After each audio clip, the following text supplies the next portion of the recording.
Body में dragon poison नाम का एक जहर है जिसकी मात्रा हर 3 साल में बढ़ जाती है और साओ यान की मदर को अपने ब्लड से साओ यान को ठीक करना पड़ता है, जो करने से साओ यान की मदर की तबीयत भी खराब होने लगी थी। वैसे इसी से उन्होंने अभी तक साओ यान को बचा रखा था, लेकिन आज डॉक्टर उसका इलाज कर साओ यान के फादर, जो कि साओ फैमिली के हेड और उस जगह के किंग है, उनसे कहता है कि अभी तो साओ यान की तबीयत ठीक है, लेकिन आने वाले 3 सालों में ये जहर अपनी मात्रा इतनी बढ़ा लेगा कि फिर शायद हम साओ यान को नहीं बचा पाएंगे। इससे अभी साओ यान के फादर और उसकी मदर बहुत दोनों दुखी थे, पर तभी साओ यान को होश आता है और वो अपने फादर से सारी बात पूछता है कि उसकी बॉडी में जहर आया कैसे, जिस पर उसके फादर बताते हैं कि ये तब की बात है जब हर तरफ साओ फैमिली का राज चलता था। असल में अभी वो फैमिली पूरे कॉन्टिनेंट पर राज कर रही है, लेकिन पहले वहाँ साओ फैमिली का राज था। ये उस दिन की बात है जब साओ यान का जन्म हुआ था। साओ यान की बॉडी में होली ड्रैगन स्पिरिट की पावर थी। जब साओ यान का जन्म हुआ था तब साओ यान के फादर ने आसमान में गोल्डन होली ड्रैगन स्पिरिट को देखा था, जिस वजह से वो बहुत खुश थे। लेकिन तभी उन्हें 2 और दूसरे स्पिरिट्स दिखाई देती हैं। ये स्पिरिट्स वो फैमिली के किंग के बच्चों की थी। असल में आज वो फैमिली की क्वीन ने भी 2 बच्चों को जन्म दिया है। वैसे इस वर्ल्ड में ऐसा माना जाता है कि अगर अलग अलग फैमिली के बच्चे एक ही दिन पर जन्म लेते हैं तो वो चाहे तो सामने वाले की अच्छी किस्मत छीन सकते हैं, और अब इसी चीज का फायदा उठाते हुए वो फैमिली का किंग यहाँ साओ फैमिली पर हमला कर देता है।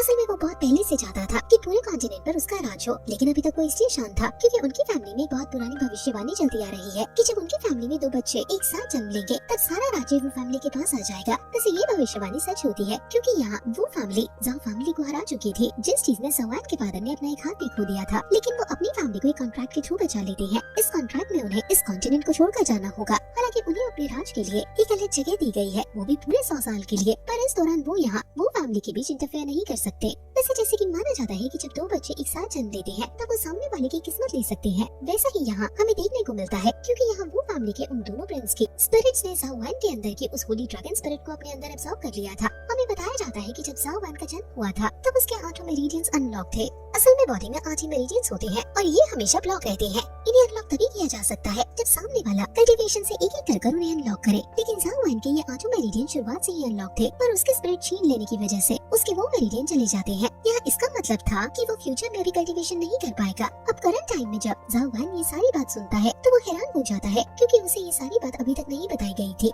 वैसे अब तभी वो डॉक्टर कहने लगता है कि प्रिंस के साथ साथ क्वीन की भी तबीयत खराब होती जा रही है। उन्होंने अपना बहुत सारा ब्लड खो दिया है। इस बात से साओ यान दुखी हो रहा था, इसलिए साओ यान की मदर डॉक्टर को वहाँ से जाने को कहती है। अभी साओ यान अपनी मदर को दुखी नहीं देखना चाहता था, इसलिए वो अपने फादर से पूछता है कि फादर क्या ऐसा कोई रास्ता है जिससे मैं मॉडल बन जाऊं, क्योंकि वो फैमिली और साओ फैमिली के बीच का ये कॉन्ट्रैक्ट सिर्फ 100 साल तक चलेगा और हम उनके रास्ते का काटा है, इसलिए जैसे ही 100 साल पूरे होंगे वो हमें खत्म कर देंगे। इस वजह से मैं मॉडल बनना चाहता हूँ जिससे मैं उन्हें रोक सकूं और हमारी कोई इज्जत वापस ला सकूं। ये सुनकर उसके फादर बहुत खुश होते हैं और कहते हैं कि हाँ ऐसा एक तरीका है, लेकिन वो कामयाब होगा या नहीं ये मैं तुम्हें नहीं बता सकता। इस पर साओ यान कहता है कि मेरे ताकतवर बनने का अगर सिर्फ 1% चांस भी है तो भी मैं इसके लिए तैयार हूँ। हालांकि साओ यान के फादर उसे बताते हैं कि जिस चीज की बात मैं कर रहा हूँ उसके लिए पहले तुम्हें अपनी बॉडी को थोड़ा स्ट्रॉन्ग बनाना होगा। अब बाद में उन्होंने साओ यान की बॉडी को स्ट्रॉन्ग बनाने के लिए उसे एक एकेडमी में भेज दिया था जहाँ साओ यान हेवनली मार्क्स के बारे में सीखेगा। ये वो मार्क्स होते हैं जिन्हें कल्टीवेटर्स अपने हाथ से बना सकते हैं और इन हेवनली मार्क्स में खास एनर्जी होती है जो कि उनकी बॉडी को स्ट्रॉन्ग या तेज बना सकती है। वैसे इस तरह के सिंबल्स का यूज तलिस्मान के ऊपर भी किया जाता है। अभी साओ यान को वहाँ उस एकेडमी में कुछ मार्क्स हो चुके थे और उसने लगभग ये सारे मार्क्स बनाना सीख लिए हैं। वैसे इस दौरान वहाँ उसकी दोस्ती यूवी नाम की एक लड़की से भी हो चुकी है। यूवी किसी ज्यादा बड़ी फैमिली से बिलोंग नहीं करती है। असल में एक दिन साओ यान की मुलाकात यूवी से एक डॉक्टर की क्लिनिक के बाहर हुई थी, जहाँ यूवी अपने ग्रैंडपा के चेकअप के लिए डॉक्टर की हेल्प लेने आई थी, लेकिन यूवी के पास पैसे नहीं थे, इसलिए डॉक्टर ने मना कर दिया था। हालांकि बाद में साओ यान और उसके फादर यूवी की मदद करते हैं और साथ ही उसे इस एकेडमी में एडमिशन दिलाते हैं क्योंकि वो इसके काबिल है। अभी यहाँ वो दोनों साथ में सीखते हुए आगे बढ़ रहे हैं। वैसे हमें जानने को मिलता है कि आज से 2 महीने बाद यहाँ एक एग्जाम होने वाली है जिसके रिजल्ट्स बहुत मैटर करते हैं। इसमें साओ यान भी हिस्सा लेने वाला है, बस इसके लिए उसे और ज्यादा ताकतवर बनना होगा। अब साओ यान वापस एकेडमी में ट्रेनिंग के लिए जाने वाला था, लेकिन उसी दौरान उसकी नजर ज़ू लिन पर पड़ती है जिसके हाथ में यूवी का जेड पेंडेंट था। साओ यान इस बारे में पूछता है तो वहाँ साओ यान की एक क्लासमेट लिंजी आकर बताती है कि ज़ू लिन साओ यान के फादर के बारे में बुरा भला कह रहा था, जिस चीज पर गुस्सा होकर यूवी ने उस पर चिल्लाया था, जिसके बाद उनकी फाइट हुई और ज़ू लिन ने वो जेड पेंडेंट अपने पास रख लिया। अब यहाँ साओ यान खड़ा होता है और जाकर ज़ू लिन को चैलेंज कर देता है। इसके बदले में वो अपना जेड पेंडेंट दांव पर लगाता है। अभी यूवी नहीं चाहती थी कि ये फाइट हो क्योंकि ज़ू लिन के 2 मेरिडियंस अनलॉक है और साओ यान की बॉडी में एक भी मेरिडियन नहीं है, लेकिन साओ यान लड़ने के लिए तैयार था। जाओ वैन यहाँ पर हेवनली मार्क्स का इस्तेमाल कर रहा था, जिस वजह से जूलिन समझ ही नहीं पाता और बहुत ही जल्द हार जाता है। इससे उसकी बहुत बेइज्जती होती है। बाद में हमें पता चलता है कि ये सारा प्लान लिंसी का था। ये जाओ वैन का वही दूसरा क्लासमेट है जो कि जाओ वैन के सामने अच्छा बनने की एक्टिंग करता है, लेकिन असल में ये जाओ वैन से जलता है। वैसे अभी एक और लड़का दूर से उन्हें देख रहा था। हालांकि अब सीन चेंज होता है। जाओ वैन की बॉडी अब इतनी पावरफुल तो हो चुकी थी कि उसके फादर अब उसे वो चीज बता सके जो वो उसे कुछ महीने पहले बताने वाले थे। वो यहाँ उसे एक खास जगह पर लाते हैं जहाँ एक फॉर्मेशन बना हुआ था। ये बहुत खास फॉर्मेशन है, लेकिन जाओ वैन के फादर ने भी आज तक इसे एक्टिवेट होते हुए नहीं देखा है। बस वो इतना जानते हैं कि अगर ये एक्टिवेट हो गया तो शायद जाओ वैन को जवाब मिल जाए कि उसे आगे क्या करना है। जाओ वैन के फादर को वैसे तो 1% भी नहीं पता था कि यहाँ पर क्या होने वाला है, लेकिन फिर भी वो जाओ वैन से आगे जाकर उस फॉर्मेशन पर अपना ब्लड गिराने को कहते हैं, जिसके बाद जाओ वैन ऐसा ही करता है, लेकिन कुछ नहीं होता।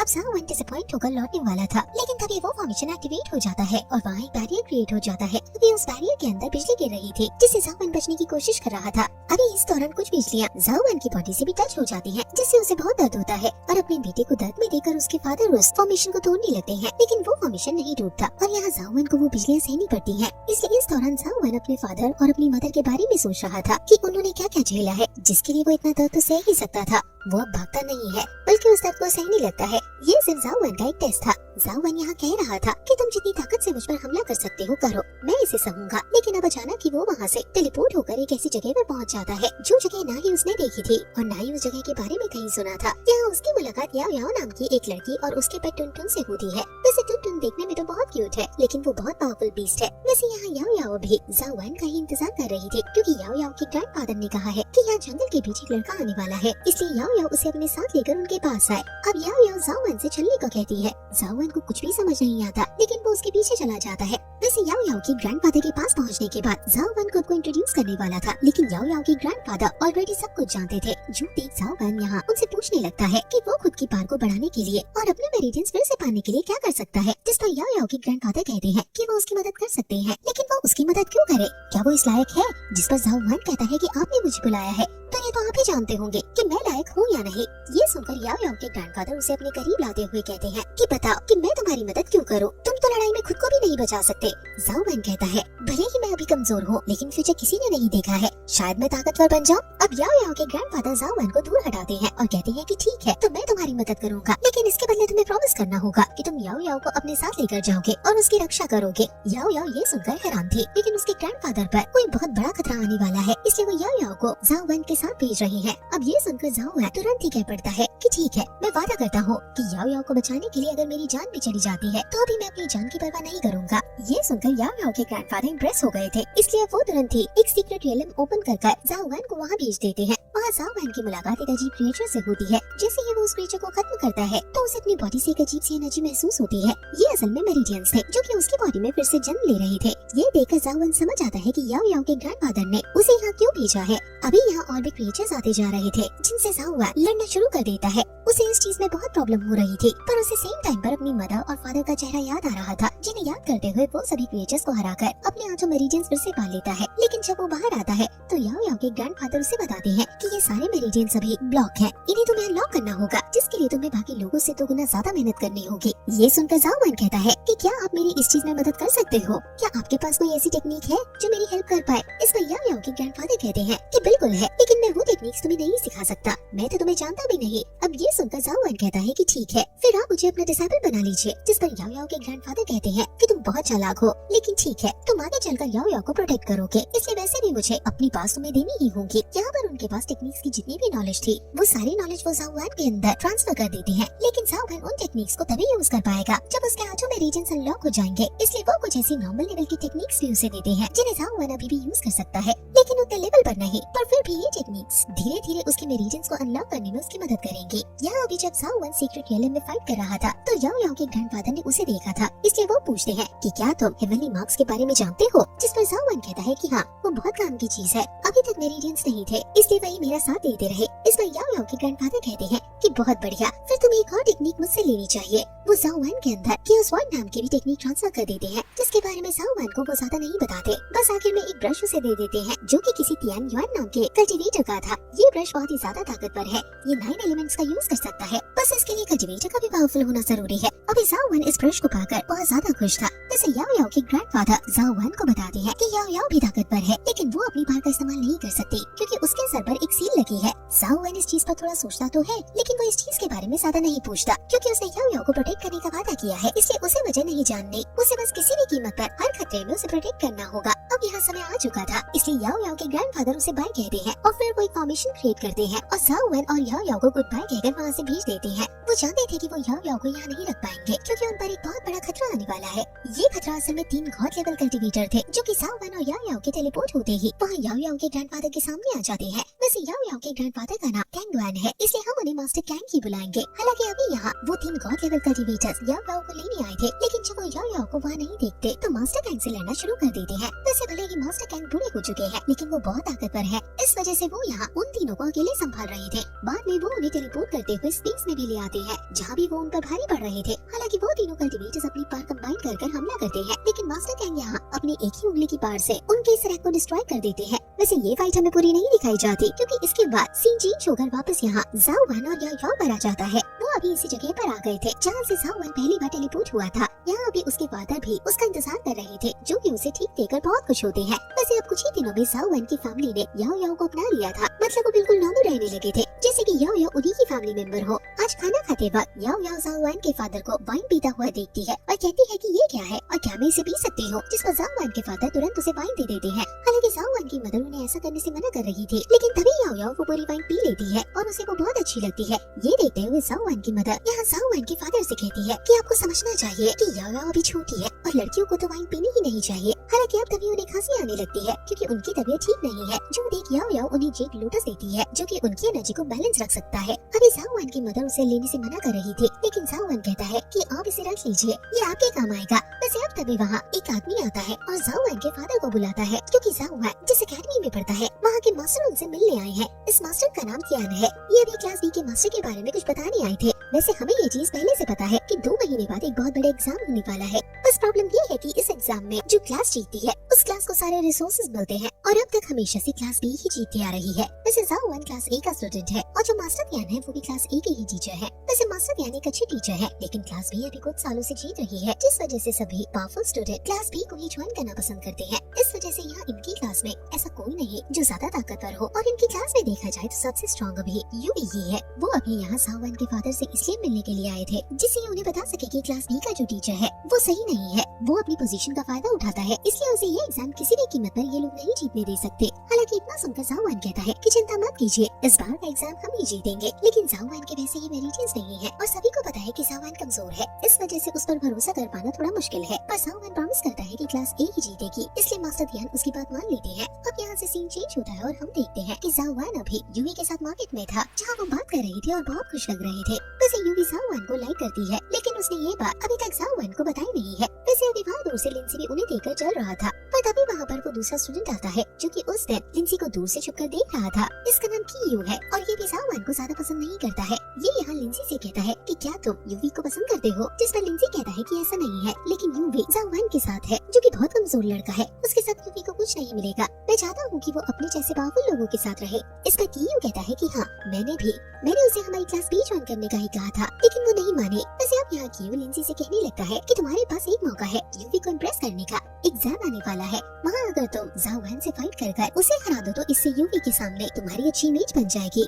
इस पर लिंसी कहता है कि पर किससे फाइट होगी ये हम थोड़ी डिसाइड कर सकते हैं, जिस पे कीयू बोलता है कि इस बात की चिंता तुम मत करो, वो सब मैं देख लूंगा। वैसे अब सीन चेंज होकर यहाँ जाओ वन के पास आता है जो कि अभी ड्रैगन ब्रेथ नाम की टेक्निक की प्रैक्टिस कर रहा था। इस टेक्निक में उसे हेवन एंड अर्थ की एनर्जी को एब्सॉर्ब करना था और अभी वो इस टेक्निक को थोड़ा थोड़ा सीख भी चुका है, जिस वजह से वो बहुत खुश था। लेकिन याओ उसे कहती है कि ये तो कुछ भी नहीं है, ये टेक्निक इस तरह से काम नहीं करती। जिसके बाद वो अपने पेट मतलब टुनटुन को वहाँ नीचे भेजकर उसे ये टेक्निक परफॉर्म करने को कहती है। टुनटुन इस टेक्निक को इतनी परफेक्टली परफॉर्म करता है कि जाओ वन उसे देखकर हैरान हो जाता है। वैसे जाओ वन को भी सही तरीका पता चल चुका था, इसलिए वो फिर से कोशिश करता है जिससे वो इस बार थोड़ा अच्छा परफॉर्म कर रहा था। वैसे वो फिर से कोशिश करने ही वाला था, लेकिन तभी याओ याओ कहती है कि ऐसा मत करो वरना तुम चल फिर भी नहीं पाओगे, क्योंकि इस टेक्निक को दिन भर में एक ही बार प्रैक्टिस करना सही है। मगर जाओ ने एक बार प्रैक्टिस कर लिया था और उसकी बॉडी को कोई फर्क नहीं पड़ा था, इसलिए वो फिर से उसे प्रैक्टिस करने लगता है। कुछ देर बाद हम देखते हैं कि जाओ उस टेक्निक को टोटल 4 बार परफॉर्म कर चुका था और उसकी हालत थोड़ी खराब हो चुकी थी, लेकिन अभी भी उसने हार नहीं मानी थी। पर फिर भी वो इस टेक्निक को प्रैक्टिस नहीं करता, क्योंकि उसे अपनी बाकी टेक्निक्स का भी ध्यान रखना है। वैसे मास्टर कैंग ने बताया था कि याओ याओ बहुत ताकतवर है, इसलिए जाओ उससे पूछता है कि क्या तुम्हें हेवनली मार्क्स के बारे में पता है,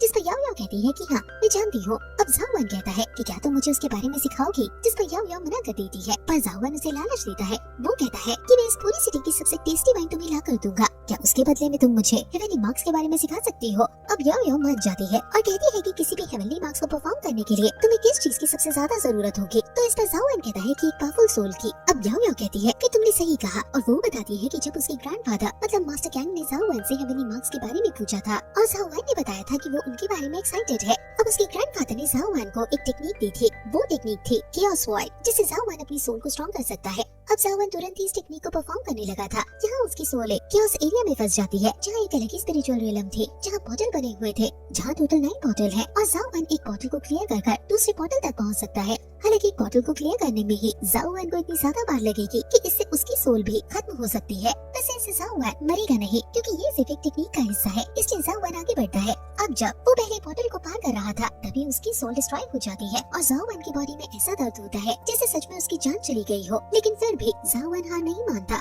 कुछ देर बाद जाओ की बॉडी से एनर्जी निकलना शुरू हो जाती है। यहाँ बाहर याओ याओ ये चीज नोटिस करते हुए समझ आती है कि जाओ ने पहला पोर्टल पार कर लिया है। जब जाओ नॉर्मल होता है तो याओ याओ उससे पूछती है कि तुमने पोर्टल पार करने के लिए कितने चांसेस का यूज किया। इस पर जाओ कहता है 89 बार मैंने ट्राई किया था। ये सुनकर याओ याओ हैरान हो जाती है। वो अभी जाओ से बहुत ज्यादा इम्प्रेस थी, क्योंकि जाओ ने 89 बार मरने जितना दर्द सहा है। वैसे अब जाओ की इस लगन को देखकर वो जाओ को एक नए हेवनली मार्क के बारे में बताती है। साथ ही जब जाओ अपने तियान ब्रश को चेक करता है तो उस पर भी एक सिंपल ग्लो करने लगा था। इसका मतलब अब वो उसकी 10% पावर का इस्तेमाल कर सकता है और उस ब्रश को एक वेपन की तरह भी यूज कर सकता है। वैसे वो मीटिंग 2 महीने बाद होनी थी, इसलिए इन 2 महीनों तक जाओ याओ याओ के दिए हुए उस हेवनली मार्क की प्रैक्टिस और साथ ही इन नई टेक्निक की प्रैक्टिस जोरों शोरों से करता है। और अब फाइनली 2 महीने कंप्लीट हो चुके थे और उसे एग्जाम का दिन आ गया था। यहाँ सभी लोग एरिना के आसपास आ चुके थे और अब पहली फाइट शुरू होनी थी। पहली फाइट जाओ और युआन नाम के एक लड़के की होनी थी। युआन असल में कियू का ही एक दोस्त है, जिसे कियू ने जाओ के साथ लड़ने के लिए चुना था। यहाँ पर हमें पता चलता है कि युआन के 3 मेरिडियंस अनलॉक है।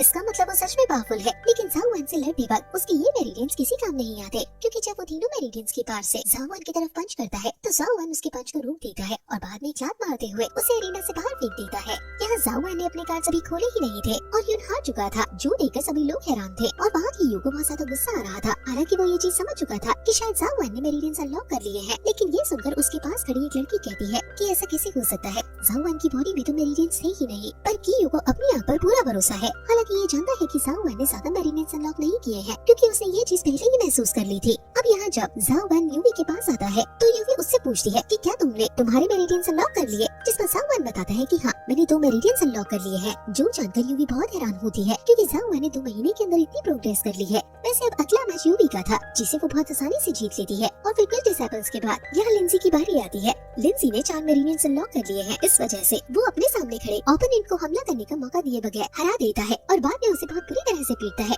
वो ओपोनेंट माफी मांग रहा था, लेकिन फिर भी लिंजी नहीं रुकता। जाओ भी उसे रुकने को कहता है, लेकिन अब लिंजी नहीं रुकता तो जाओ रेफरी से कहता है कि ये लड़ाई रुकवानी चाहिए। पर यहाँ फिर भी लिंजी ने अपने ओपोनेंट को एरिना में लात मारते हुए बाहर फेंक दिया था, जिससे उसे बहुत चोट आई थी। जाओ समझ आता है कि लिंजी एक अच्छा लड़का नहीं है और अब वो कियू साथ मिल गया है। इसका मतलब अभी तक वो उसका दोस्त बनने का नाटक करता था। अब यहाँ अगला राउंड शुरू होता है। अगले राउंड में फिर से 1 वर्सेस 1 फाइट शुरू हो चुकी थी, जिस दौरान हम देखते हैं कि सभी स्टूडेंट अच्छा परफॉर्म कर रहे थे। यहाँ यूवी भी अपना मैच जीत चुकी थी और साथ ही जब लिंजी की बारी आती है तो वो भी अपने ओपोनेंट को बहुत आसानी से हरा देती है। अब आखिर में फाइट जाओ की होनी थी और उसका ओपोनेंट था शियू, जिसे कियू ने चुना है। अब यहाँ वो दोनों आमने सामने आते हैं, लेकिन हमें ऑलरेडी पता था कि क्या होने वाला है। इस बार जाओ ने अपना एक हेवनली मार्क भी सभी के सामने ला दिया था। वैसे तो हेवनली मार्क पावरफुल होते हैं, लेकिन जाओ ने ये हेवनली मार्क टियान ब्रश से क्रिएट किया है। इस वजह से इसकी पावर और ज्यादा थी, इसलिए वो इसलिए यहाँ शियू को हरा देता है और बाद में वो उसकी तरफ याओ याओ की सिखाई हुई उस नई टेक्निक से भी हमला करता है। हालांकि शियू हार चुका था और डर गया था, इसलिए जाओ पहले ही रुक जाता है और कहता है कि क्या तुम हार मानते हो, जिस पर शियू हार मान लेता है। इसलिए इसलिए जाओ वन अपना अटैक रोक लेता है और कहता है कि मैं तुम पर हमला नहीं करूंगा क्योंकि मैं इस कंपटीशन को जीतकर भी ये चीज दिखा सकता हूँ कि मैं कितना ताकतवर हूँ, इसलिए मुझे खुद से कमजोर स्टूडेंट को जबरदस्ती पीटने की जरूरत नहीं है। अब ये सब सुनने के बाद वहाँ कीयू को ज्यादा गुस्सा आने लगा था और यहाँ पर मास्टर दियान जो की क्लास ए के टीचर है वो इस चीज से बहुत खुश हो रहे थे। अब फाइनली यहाँ थर्ड राउंड शुरू होता है। ये आखिरी राउंड थे, इसमें अभी 1 वर्सेस 1 होना था। जब टिकट चेक की जाती है तो पहले राउंड में जाओ वन की फाइट यहाँ लिंसी के साथ डिसाइड होती है, लेकिन ये चीज गलत थी क्योंकि लास्ट राउंड में भी जुआन ने ही आखिर में फाइट की थी और यहाँ फर्स्ट राउंड में भी उसे बुलाया जा रहा था। अभी जाओ वन को रेस्ट करने का मौका नहीं मिला और ऐसा पहले कभी नहीं हुआ है, इसका मतलब जरूर यहाँ चीटिंग हो रही है। जाओ वन तो समझ गया था कि ये रेफरी जरूर क्लास बी के साथ मिला हुआ है और वहाँ टीचर ध्यान भी ये चीज समझ रहे थे, इसलिए वो इस पर आवाज उठाते हैं। लेकिन क्लास बी का मास्टर जू होंग कुछ नहीं कहता और सब कुछ ऐसे ही चलने देता है। अब यहाँ जाओ वन और लिंजी दोनों आमने सामने थे। अभी यू भी ऐसा नहीं चाहती थी, इसलिए वो रेफरी से कहती है कि ये गलत है, लेकिन रेफरी उसे ही धमकी देने लगता है कि तुमने फिर से कुछ कहा तो तुम डिस्क्वालीफाई कर दी जाओगी। इसलिए अब जाओ वन उसे कुछ न कहने को कहता है और फिर लिंजी और जाओ वन की फाइट शुरू हो जाती है।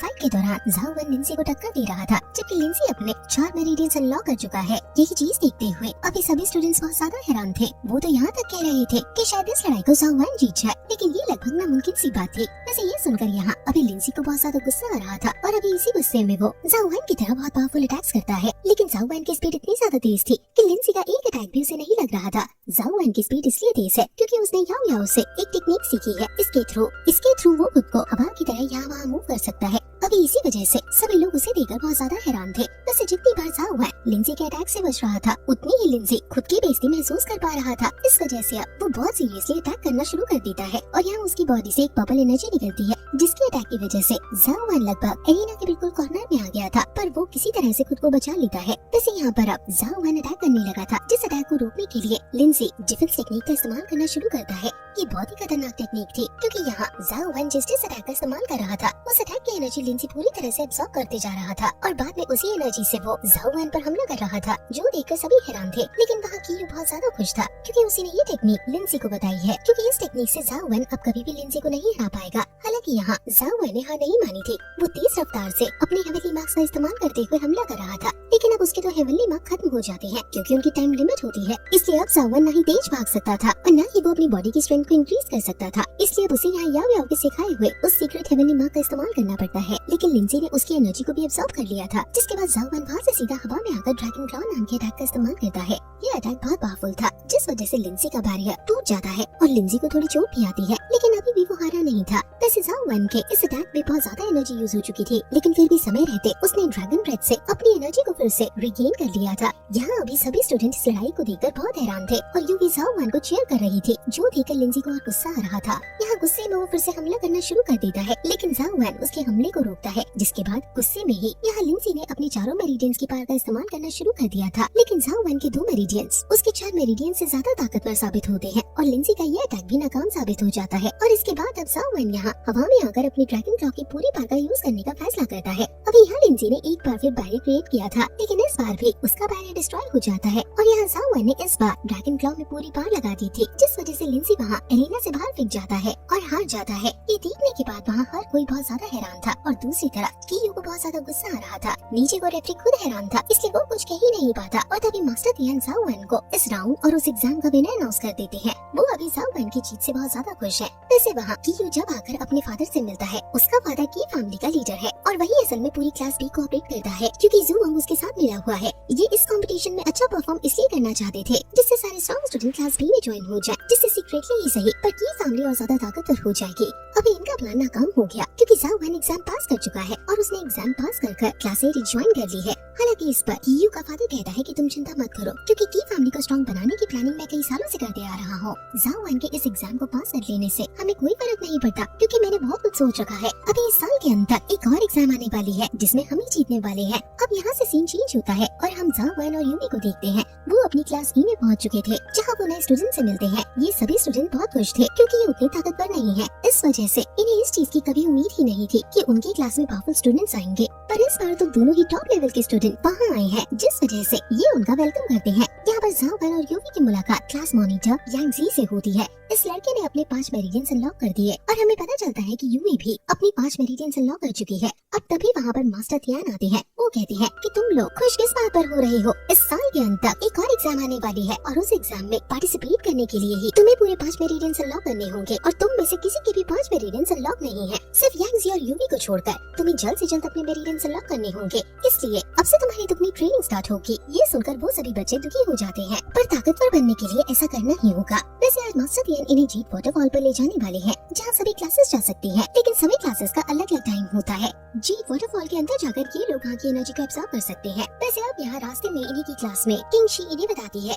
कि ये जीत वाटरफॉल बहुत ही कमाल की जगह है, यहाँ तुम एनर्जी एब्जॉर्ब कर खुद को स्ट्रॉन्ग बना सकते हो, लेकिन उसके पहले तुम्हें अपनी बॉडी पर एक हेवनली मार्क लगाना होगा, जिससे तुम उस एनर्जी को अच्छे से एब्जॉर्ब कर पाओ। वैसे हेवनली मार्क की वजह से प्रोसेस को नेचुरल नहीं कहा जा सकता। अब जब सभी बच्चे मार्क लगवा रहे थे, तब झाओ वैन उस वाटरफॉल के पास जाता है। अभी वो इंतजार नहीं करना चाहता था, इसलिए वो ऐसे ही वाटरफॉल में छलांग लगा देता है। अभी वाटरफॉल के अंदर आने के बाद झाओ वैन को अपनी बॉडी पर बहुत ज्यादा प्रेशर झेलना पड़ रहा था, लेकिन उसकी बॉडी इतनी स्ट्रॉन्ग बन चुकी थी कि वो उस प्रेशर को झेल ले। वैसे वहाँ बाहर जब यूवी झाओ वैन का इंतजार कर रही थी, तभी वहाँ पर किंग शी आती है और कहती है कि झाओ वैन कहाँ है, कहीं वो वाटरफॉल में तो नहीं चला गया। इस पर यूवी हाँ करती है, जो सुनकर किंग शी बताती है कि वो हेवनली मार्क लगाकर पिछली बार जब इस वाटरफॉल के अंदर गई थी तो 5 मिनट भी अंदर नहीं रह पाई थी और झाओ वैन तो बिना मार्क ही चला गया। अब वो तुरंत टीचर को बताने के लिए भागती है, लेकिन तभी झाओ वैन वहाँ से बाहर आ जाता है। झाओ वैन अभी थक चुका था क्योंकि उस एनर्जी को एब्जॉर्ब करना बहुत मुश्किल था, लेकिन फिर भी झाओ वैन को ज्यादा प्रॉब्लम नहीं हुई। हालांकि झाओ वैन सोचता है कि अगर उसके पास एक हेवनली मार्क होता तो वो ज्यादा एनर्जी जल्दी एब्जॉर्ब कर सकता था, इसलिए वो तुरंत ही यूवी को लेकर अपने घर की तरफ भागता है। यहाँ उसने मास्टर थियान से कह दिया था कि वो किसी जरूरी काम से जा रहा है और जल्दी लौट आएगा। अब यहाँ घर पहुँचकर वो यूवी को बाहर खड़ा होने को कहता है और अंदर जाकर याओ याओ से हेल्प मांगता है। वो उससे एक ऐसा हेवनली मार्क मांग रहा था जिससे वो एनर्जी को ज्यादा एब्जॉर्ब कर सके। यहाँ इसके बदले वो याओ याओ को एक वाइन की बोतल देता है। वैसे वहाँ पत्थर के पीछे से यूवी सब कुछ देख रही थी। अभी जब झाओ वैन शर्ट उतारता है और हेवनली मार्क बनाने बैठता है तो यूवी कुछ गलत समझ लेती है और सोचती है कि झाओ वैन उसे यहाँ क्यों लाया है। अभी हेवनली मार्क बनाते वक्त झाओ वैन को दर्द हो रहा था, इसलिए वो चीख रहा था, जिससे यूवी और ज्यादा गलत समझ लेती है। वैसे अब झाओ वैन की बॉडी पर हेवनली मार्क आ चुका था, इसलिए वो याओ याओ से रिक्वेस्ट करता है कि वो उसकी फ्रेंड यूवी की बॉडी पर भी एक हेवनली मार्क बना दे। अभी याओ याओ नहीं मान रही थी, लेकिन झाओ वैन उसे एक और बोतल देने का प्रॉमिस करता है। साथ ही कहता है कि यूवी एक अच्छी लड़की है, तुम उससे दोस्ती कर सकती हो, जिसके बाद याओ याओ हाँ कर देती है। अब झाओ वैन जाकर यूवी को बुलाकर लाता है, जिस पर यूवी कहती है कि तुम मुझे यहाँ क्यों लेकर आई हो, मैं तुम्हें डिस्टर्ब नहीं करना चाहती। लेकिन झाओ वैन कहता है कि तुम ये क्या बात कर रही हो, मैं तो यहाँ हेवनली मार्क बनाने के लिए तुम्हें लेकर आया हूँ, इससे हम और ज्यादा एनर्जी एब्जॉर्ब कर पाएंगे। अब यूवी को सारी बात समझ आ जाती है और वो सोचती है कि वो क्या क्या सोच रही थी। अब आदमी याओ याओ उसे लेकर जाती है और कमरे में ले जाकर उसकी पीठ पर सेम वैसा ही हेवनली मार्क बनाती है जैसा उसने झाओ वैन की बॉडी पर बनाया था, लेकिन यूवी की बॉडी पर जो मार्क है वो ज्यादा परफेक्टली बना था। इससे याओ याओ को लगता है कि शायद यूवी की बॉडी के अंदर यंग यांग एनर्जी है, मगर वो इस बारे में यूवी से नहीं पूछती।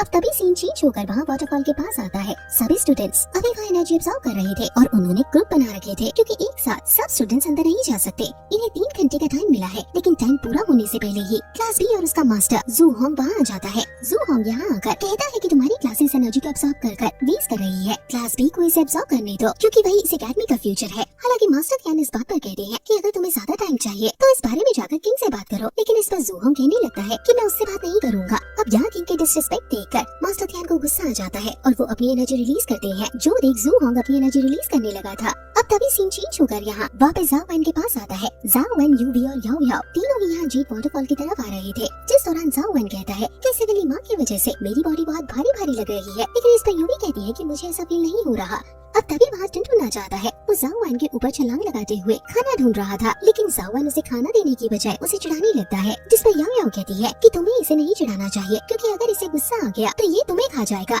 हालांकि अब तभी वहाँ वो कुछ स्टूडेंट्स को बात करता सुनते हैं। वो बात कर रहे थे कि क्लास ए और क्लास बी के टीचर की फाइट होने वाली है, हमें जाकर उस फाइट को जरूर देखना चाहिए। ये सुनकर ये लोग जल्द से जल्द वहाँ पहुँचते हैं। अभी वहाँ पर बहस इस बात पर हो रही थी कि क्लास ए को 3 घंटे नहीं मिलने चाहिए, जबकि रूल के हिसाब से सबको बराबर टाइम मिल रहा है। वैसे अब तभी की सामने आकर कहने लगता है कि हमारी क्लास बी ही बेस्ट क्लास है, जो ज्यादा ताकतवर है उन्हें ही ज्यादा टाइम मिलना चाहिए जिससे वो ज्यादा ताकतवर बने, क्योंकि इस चीज से उनकी जाओ सिटी ही और ज्यादा ताकतवर होगी। लेकिन अब तभी वहाँ जाओ वान आ जाता है और कहता है कि तुम कमाल की बात कर रही हो, तुमने कहा कि तुम्हारी क्लास बेस्ट है, लेकिन मुझे तो ऐसा नहीं लगता, क्योंकि एक क्लास तभी बेस्ट कहलाती है जब वो 3 बार एग्जाम में हर साल टॉप पर आए, लेकिन तुम्हारी क्लास तो सिर्फ 2 ही साल तक टॉप की है। अभी एक और साल बचा हुआ है और इस साल वैसे भी हमारी क्लास ही जीतने वाली है। अभी यहाँ जाओ वान की एंट्री देखकर सभी हैरान थे और कियू थोड़ी देर के लिए चुप था, लेकिन सब कुछ उसके प्लान के हिसाब से ही हो रहा था, इसलिए वो कहता है कि हमारी क्लास बेस्ट है और अगर ना मानो तो हम एक कंपटीशन कर सकते हैं। जाओ वान पूछता है कि कैसा कंपटीशन, जिस पर कियू कहता है कि हम जी वाटरफॉल के अंदर जाकर वहाँ की एनर्जी को एब्जॉर्ब करने का कंपटीशन करेंगे, जो ज्यादा देर वहाँ रह पाया वो जीत जाएगा।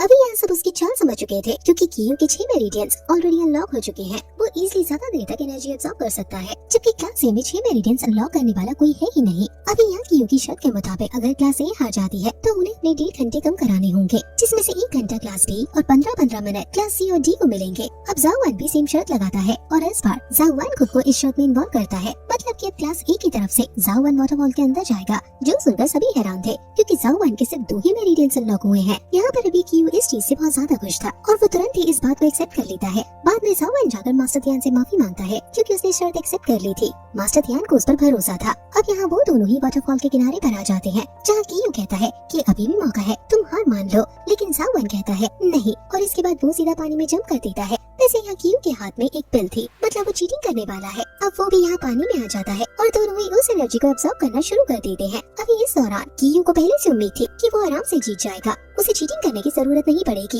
लेकिन आज वो पानी में ही यहाँ जाओ वान को खत्म करने की प्लानिंग से आया है। अभी जब जाओ वान एनर्जी एब्जॉर्ब कर रहा था तो उसे एनर्जी एब्जॉर्ब करते हुए आधा घंटा बीत जाता है, जो देखकर वहाँ बाहर क्लास बी का मास्टर जू हंग बहुत हैरान था, क्योंकि तो मेरिडियंस वाले स्टूडेंट का पानी में आधे घंटे रहना कोई मामूली बात नहीं है। वैसे तभी पानी में जाओ वान नोटिस करता है कि उसके मेरिडियंस में थोड़ा फर्क पड़ रहा है, और जैसे जैसे आधा घंटा और बीतता है तो जाओ वान समझ जाता है कि उसका 3rd मेरिडियन अनलॉक होने वाला है। ये बिल्कुल ब्रेक थ्रू की तरह था। इसका मतलब जाओ वान को इस चीज में बहुत प्रॉब्लम होने वाली थी। और वहाँ दूसरी तरफ कियू जब देखता है कि जाओ वान इतनी आसानी से एनर्जी एब्सॉर्ब करते जा रहा है, तो अब वो उस पिल को भी खा लेता है जिसे वो साथ लाया था। इससे उसकी सोल बार बढ़ गई थी और अब वो बहुत ज्यादा एनर्जी एब्सॉर्ब कर सकता था। इसका मतलब और देर तक यहाँ बैठे रह सकता है। अभी इसी दौरान वो नोटिस करता है कि जाओ वान का ब्रेक थ्रू होने वाला है, मतलब उसका 3rd मेरिडियन अनलॉक होने वाला है। वैसे तो ये जाओ वान के लिए अच्छा है, लेकिन अभी ये बात कियू के लिए ज्यादा अच्छी थी, क्योंकि जाओ वान को इससे बॉडी पेन होगा और वो ज्यादा देर ये चीज नहीं सह पाएगा। अब इस चीज का फायदा उठाते हुए कियू अपनी सोल को जाओ वान के सोल सी में पहुंच जाता है, जहाँ जाओ वान अभी बैठकर अपने मेरिडियंस को ब्रेक थ्रू होने से रोक रहा था, क्योंकि इससे उसे बहुत ज्यादा दर्द सहना होगा।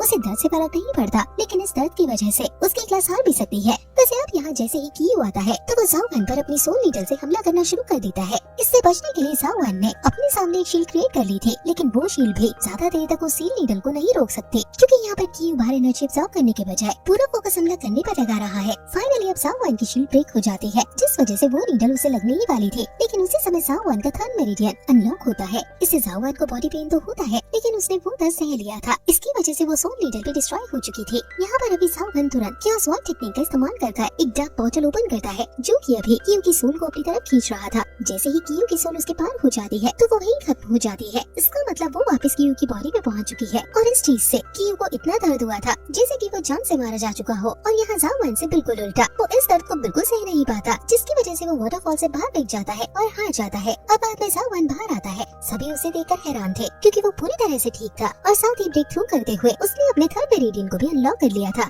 जाओ वान यहाँ क्लास बी को उनकी शर्त याद दिलाता है। अभी क्लास बी कुछ नहीं कर सकती थी, पर क्लास बी के मास्टर जू हॉन्ग को यकीन नहीं था कि कियू हार नहीं सकता, क्योंकि उसके 6 मेरिडियंस अनलॉक थे। वो कहता है कि तुमने जरूर चीटिंग की होगी, जिसके बाद जाओ वान सारी सच्चाई बताता है कि किस तरह से कियू ने उसके ऊपर सोल नीडल से हमला किया था, जबकि इससे जाओ वान की जान जा सकती थी। हालांकि जू हॉन्ग इस बात को मानने के लिए तैयार नहीं था और वो कह रहा था कि सच्चाई बताने के लिए अभी कियू होश में नहीं है, इसलिए तुम कुछ भी मत कहो। लेकिन कियू के सर पर अभी एक बबल निशान था, जो कि उसी पिल का है जो कि कियू ने पानी के अंदर खाई थी। जाओ वान वो निशान भी दिखाता है और सभी समझ जाते हैं कि जाओ वान सच कह रहा है। इस वजह से अब क्लास बी को चुपचाप अपना मुंह छुपाकर वहाँ से जाना पड़ता है। अब जैसे ही वो चले जाते हैं तो जाओ वान यहाँ मास्टर ध्यान से कहता है कि शर्त के मुताबिक भले ही हमें 1 घंटा मिलेगा और क्लास सी और डी को 15-15 मिनट मिलेंगे, लेकिन हम ऐसा नहीं करेंगे। बल्कि हम तीनों क्लास में बराबर टाइम बांटेंगे, मतलब हम भी आधा घंटा रहेंगे और बाकी क्लासेस भी। अब इस चीज से सभी क्लास सी और डी के मास्टर बहुत ज्यादा हैरान थे, क्योंकि पहली बार किसी ने उनकी क्लास का सोचा है। वो जाओ वन से इम्प्रेस थे और यहाँ मास्टर तियान भी जाओ वन से बहुत ज्यादा इम्प्रेस थे। अभी मास्टर तियान जाओ वन के फादर के बारे में सोचते हुए कह रहे थे कि जाओ वन आगे चलकर एक अच्छा राजा बनेगा। वैसे अभी तक क्लास का टाइम पूरा नहीं हुआ था, इसलिए वो फिर से जीत वाटरफॉल के अंदर जाकर एनर्जी ऑब्जर्व करने लगते हैं। दूसरी तरफ वहाँ की को होश आ चुका था और वो अपने मेंशन पहुँच चुका था, जहाँ भी वो गुस्से में तोड़फोड़ कर रहा था। तभी उसकी दोस्त वहाँ आती है और उसे समझाती है कि उसे इस तरह से गुस्सा नहीं करना चाहिए, क्योंकि जाओ वन से लड़ने का उसे एक और मौका मिलेगा, जहाँ वो सबके सामने जाओ वन को हरा सकता है। इस पर कीयू कहता है कि तुमने बिल्कुल सही कहा। अब दूसरी तरफ वहाँ हम जाओ वन के पास आते हैं। यहाँ अभी वो एनर्जी ऑब्जर्व कर रहा था और बाहर यांगजी उसकी तारीफ मास्टर तियान से कर रहा था। इस तारीफ के दौरान यांगजी कहता है कि जाओ वन तो हमसे ज्यादा ताकतवर है, लेकिन फिर भी उसके अभी तक सिर्फ 3 ही मेरिडियंस अनलॉक हुए हैं। उसे जल्द से जल्द अपने बाकी मेरिडियंस अनलॉक करने होंगे, वरना वो मेन एग्जाम में हिस्सा कैसे लेगा। इस पर मास्टर तियान कुछ नहीं कहते। वैसे यहाँ पर अभी उनका टाइम पूरा हो चुका था, इसलिए वो सभी स्टूडेंट से वाटरफॉल से बाहर आने का कहकर वापस क्लास की तरफ चलने का बोलते हैं। अब जब सभी स्टूडेंट्स लौट रहे थे, उसी दौरान जाओ वन वाटरफॉल से निकल कर आता है। उसने अपना यहाँ 4th मेरिडियन अनलॉक कर लिया था, जिस बात से वो सभी हैरान थे, क्योंकि जाओ वन ने एक ही दिन में 2 मेरिडियंस अनलॉक किए हैं, जो कि कोई छोटी मोटी बात नहीं है। हालांकि जाओ वन इस चीज पर अभी ज्यादा खुश नहीं था। उसका रीजन हमें बाद में उसके घर पर पता चलता है। वो बताता है कि वाटरफॉल के अंदर उसके मेरिडियंस इतने इफेक्टिवली तेजी से नहीं बढ़ रहे हैं, क्योंकि वो पहले ही बहुत ज्यादा एनर्जी ऑब्जर्व कर चुका है। इस पर याओ याओ कहने लगती है कि तुमने सही कहा, लेकिन मेरे पास एक दूसरा तरीका है जिससे तुम अपना 5th मेरिडियन अनलॉक कर सकते हो। वो बताती है कि 36 पीस ब्लड हेवनली मार्क के स्पेशल हेवनली मार्क होता है, जिससे मेरिडियन को अनलॉक किया जा सकता है, लेकिन ये एक ईवल टेक्निक थी, इसलिए ये बहुत रिस्की है। और याओ याओ बताती है कि इसमें जान जाने का भी खतरा होता है। इस वजह से जाओ वन की मदर बहुत चिंता कर रही थी, लेकिन जाओ वन कहता है कि अगर उसे स्ट्रॉन्ग बनना है तो उसे खतरा उठाना ही पड़ेगा। लेकिन अब वो अगले ही दिन याओ याओ के साथ जंगल की तरफ निकल पड़ता है। वैसे यहाँ जाओ वन के फादर ने जाओ वन के साथ अपने कुछ आदमी भी भेजे थे, लेकिन जाओ वन उनकी हेल्प नहीं लेना चाहता, क्योंकि उसे खुद को स्ट्रॉन्ग बनाना है। अब जंगल में आने के बाद शुरुआत से ही जाओ वन की मुलाकात एक बीस्ट से होती है, लेकिन वो बीस्ट यहाँ टुनटुन के ऑरा को महसूस करते हुए डरकर भाग जाता है। अब बाद में जाओ वन एक जगह पर रुककर सभी को टेंट लगाने को कहता है, जिस दौरान वो अकेले उस बीस्ट को खत्म करने चला गया था। अब तभी वहाँ से सीन चेंज होकर यहाँ कीयू के पास आता है। अभी उसने एक प्लान बनाया था। उसने कुछ चोर जानबूझकर उस फॉरेस्ट की तरफ भेजे जहाँ जाओ वन गया था, और पहले ही ये खबर फैला दी थी कि कुछ चोर उसके मेंशन में चोरी करने आए थे, जो कि उस फॉरेस्ट की तरफ भाग गए हैं। इसलिए अब यहाँ की फैमिली के गार्ड्स उन चारों को पकड़ने जाएंगे। इससे कीयू को अच्छा मौका मिल गया था जाओ वन को खत्म करने का, क्योंकि उस फॉरेस्ट में किसी को भी नहीं पता चलेगा कि जाओ वन को किसने मारा, और ब्लेम आएगा भी तो उन चारों पर जो कि कीयू के ही आदमी है। वैसे अब हम जाओ वन के पास आते हैं। यहाँ उसने अभी एक लेवल 1 के बीस्ट को हरा दिया था, लेकिन तभी उस पर 6 लेवल का एक स्नेक पाइथन हमला करता है, पर जाओ वन उसे भी बहुत आसानी से हरा देता है। कुछ देर बाद यहाँ वो याओ याओ के पास लौटता है। तब तक वो 16 बीस्ट मार चुका था। उसे अब 20 बीस्ट और मारने हैं अपना 36 का वो नंबर पूरा करने के लिए, इसलिए वो फिर से यहाँ से चला जाता है। वैसे तभी वहाँ दूसरी तरफ जिन आदमियों को कीयू ने भेजा था चोर बनाकर, वो जाओ वन के फादर के भेजे हुए आदमियों से बचकर आगे निकल आते हैं। और यहाँ जाओ वन के फादर के भेजे हुए वो गार्ड बाद में उन गार्ड से मिलते हैं जिन्हें कीयू ने भेजा था उन चारों को पकड़ने। हालांकि जाओ वन के फादर के भेजे हुए गार्ड्स उन दूसरे गार्ड्स को यहीं रोक लेते हैं। वैसे इन गार्ड्स का कमांडर लू कीयू के कमांडर से पूछ रहा था कि वो यहाँ क्या कर रहे हैं, जिस पर सामने वाला कमांडर सब कुछ बताता है, लेकिन वो उन्हें जाने नहीं दे सकते थे। अब तभी हम वहाँ याओ याओ के पास आते हैं। अभी वो वहाँ नदी के किनारे बैठी हुई थी और वो जो दूर से देख लेते हैं। यहाँ उनके इरादे ठीक नहीं थे, लेकिन उन्हें पहले अपना मिशन पूरा करना है, इसलिए यह ताकतवर वाला आदमी दूसरे से कहता है कि तुम जाकर जाओ वन को खत्म करो, तब तक मैं इसे देखता हूँ। अभी वो दूसरा वहाँ से जाना नहीं चाहता था, लेकिन पहले वाला कहने लगता है कि ये हमारा मिशन है, इसलिए तुम्हें मेरी बात माननी होगी। अब वो आदमी वहाँ से चला जाता है और ये आदमी यहाँ याओ याओ के पास आ जाता है। वैसे अभी टुनटुन इस आदमी को देखकर थोड़ा गुस्से में थी, लेकिन ये आदमी कहता है कि मुझसे मत डरो, मैं तुम्हें कुछ नहीं करूँगा। अब याओ याओ टुनटुन को उस आदमी के पास भेज देती है। हालांकि अचानक ही टुनटुन एक मॉन्स्टर में बदलकर उस आदमी को ही खा जाती है, जिसके बाद तभी सीन चेंज होकर जाओ वन के पास आता है। यहाँ पर अभी वो दूसरा आदमी जाओ वन से लेने की कोशिश कर रहा था, जिस दौरान जाओ वन उसे रोक रहा था। उस आदमी को पता नहीं है कि जाओ वन के 4 मेरिडियंस अनलॉक हो चुके हैं, इसलिए वो सोच रहा था कि वो जाओ वन को आसानी से हरा देगा, लेकिन ऐसा नहीं था। यहाँ पर जाओ वन याओ याओ का दिया हुआ वही स्पेशल हेवनली मार्क इस्तेमाल करता है, जिसकी एनर्जी वहाँ कमांडर लू ने भी महसूस कर ली थी, इसलिए वो समझ गए थे कि जरूर कुछ गड़बड़ है, इसलिए वापस वो पीछे की तरफ भागते हैं। यहाँ जाओ वन उस आदमी को मारकर याओ याओ के पास आ गया था, क्योंकि उसे याओ याओ की चिंता हो रही थी, लेकिन याओ याओ बताती है कि दूसरे आदमी को टुनटुन पहले ही खा चुकी है। अब टुनटुन यहाँ अपने मुंह से एक सीक्रेट टेक्निक निकालती है जो कि असल में वो फैमिली ने की फैमिली को दी थी और इसी टेक्निक को लेकर ये चोर भागे थे। असल में तो ये चोर है ही नहीं, इन्हें तो कियू ने भेजा है, इसलिए कोई प्रॉब्लम ना हो इसलिए उसने उनके साथ ये टेक्निक भेज दी थी। क्योंकि वैसे भी ये चोर उनके ही आदमी थे तो बाद में उन्हें वो टेक्निक वापस मिल जाती। हालांकि अब यहाँ ज़ाओ वैन इस टेक्निक को अपने पास रख लेता है और तभी वहाँ पर कमांडर लू आते हैं जिन्हें ज़ाओ वैन की चिंता हो रही थी। हालांकि ज़ाओ वैन बताता है कि वो पूरी तरह से ठीक है। उसी दौरान वहाँ कियू का भेजा हुआ कमांडर आता है। वो ज़ाओ वैन को ठीक हालत में देख हैरान था। साथ ही वो नोटिस करता है कि जिस आदमी को उसने चोर बनाकर भेजा था वो अभी जिंदा है। वो तुरंत उसका गला पकड़ लेता है और अपनी टेक्निक के बारे में पूछने लगता है। इस पर वो आदमी कुछ न कह पाए इसलिए वो उसे जान से भी मार देता है। अभी ज़ाओ वैन से वो दूसरे आदमी के बारे में पूछ रहा था क्योंकि उनके पास उसकी सीक्रेट टेक्निक है, लेकिन ज़ाओ वैन कहता है कि वो शायद यहाँ से भाग गया। अब यहाँ इस पर वो कमांडर कुछ नहीं कह सकता था इसलिए वो मुंह लटकाकर वहाँ से चला जाता है। बाद में जब वो ये बात कियू को बताता है तो कियू अब इससे टेंशन में आ गया था क्योंकि अब उसे उसके फादर से बहुत ज्यादा डांट पड़ेगी। वैसे यहाँ पर ज़ाओ वैन अगले दिन मेहनत कर बाकी 20 पीस भी खत्म कर देता है, जिसके बाद याओ याओ उनके सोलर सेंस से यहाँ हेवनली मार्क ज़ाओ वैन की पीठ पर क्रिएट करती है जिससे ज़ाओ वैन का 5th मेरिडियन भी अब धीरे धीरे अनलॉक होने लगा था। हालांकि अभी उसे और 20 की जरूरत है इसलिए वो निकल पड़ता है। वैसे अभी वो 20 खत्म करने में माहिर हो चुका था लेकिन बीच में एक राइनो बीस्ट उसका शिकार ले जाता था जिससे ज़ाओ वैन परेशान था। इसलिए ज़ाओ वैन उस राइनो बीस्ट से लड़ने की कोशिश करता है लेकिन उस बीस्ट की बॉडी इतनी हार्ड थी कि ज़ाओ वैन उसे हरा ही नहीं पा रहा था। जब वो याओ याओ को इस बारे में बताता है तो याओ याओ कहती है कि तुम्हें उस सीक्रेट टेक्निक को सीख लेना चाहिए जो तुम्हें उस चोर के पास से मिली थी। अब ज़ाओ वैन उस टेक्निक को प्रैक्टिस करना शुरू करता है। उसने इस टेक्निक को बहुत आसानी से सीख लिया था पर बाद में याओ याओ बताती है कि ये टेक्निक 2 पार्ट्स में डिवाइडेड है। यहाँ ज़ाओ वैन नॉर्मली तो इस टेक्निक को यूज कर सकता है जैसे उसमें लिखा हुआ है, लेकिन अगर इसमें ज़ाओ वैन अपनी ड्रैगन ब्रेथ को कंबाइन कर दे तो इससे जो पावर जनरेट होगी वो बहुत ज्यादा काम की होगी।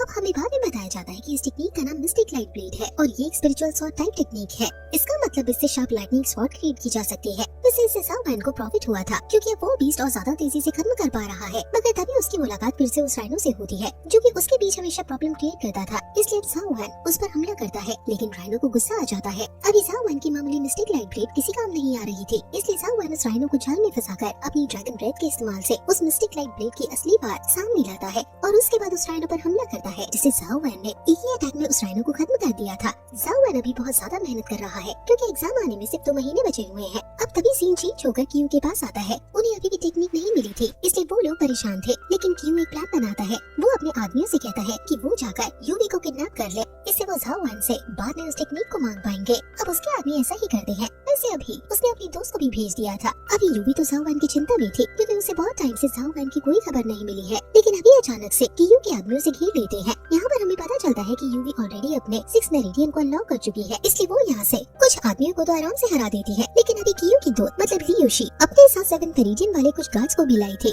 अगर वो यहाँ हमला करते तो वो आराम से यूवी को पकड़ सकते थे, लेकिन उसी दौरान वहाँ ज़ाओ वैन के भेजे हुए कुछ गार्ड्स आ जाते हैं और यूवी को बचा लेते हैं और बाद में बताते हैं कि ज़ाओ वैन सेफ है और वो एग्जाम के कुछ दिन पहले यहाँ पहुँच जाएगा। साथ ही उसने इन गार्ड्स को यूवी पर नजर रखने को कहा था। वैसे इसके बाद अब टाइम जल्दी जल्दी बीत जाता है। हमें पता चलता है कि कियू ने अपना 7th मेरिडियन अनलॉक कर लिया था। इस तरफ इसी चीज को लेकर अभी ज़ाओ वैन के फादर और मदर थोड़ी चिंता में थे। जहाँ अचानक ज़ाओ वैन पहुँच जाता है। उसकी मदर तो उसे देखकर कहने लगती है कि वो कितना कमजोर लग रहा है, लेकिन ज़ाओ वैन कहता है कि ऐसा कुछ भी नहीं है, मैं तो बहुत ज्यादा ताकतवर हो चुका हूँ। यहाँ पर वो अपने फादर को वही मिस्टिक लाइट ब्लेड टेक्निक देता है और कहता है कि ये टेक्निक तब से मेरे ही पास थी क्योंकि मैंने इसे की फैमिली को नहीं लौटाया था। हालांकि उसने कुछ गलत भी नहीं किया था। वैसे इसके बाद फाइनली वो दिन आ जाता है जिस दिन उसकी मेन एग्जाम शुरू होती है।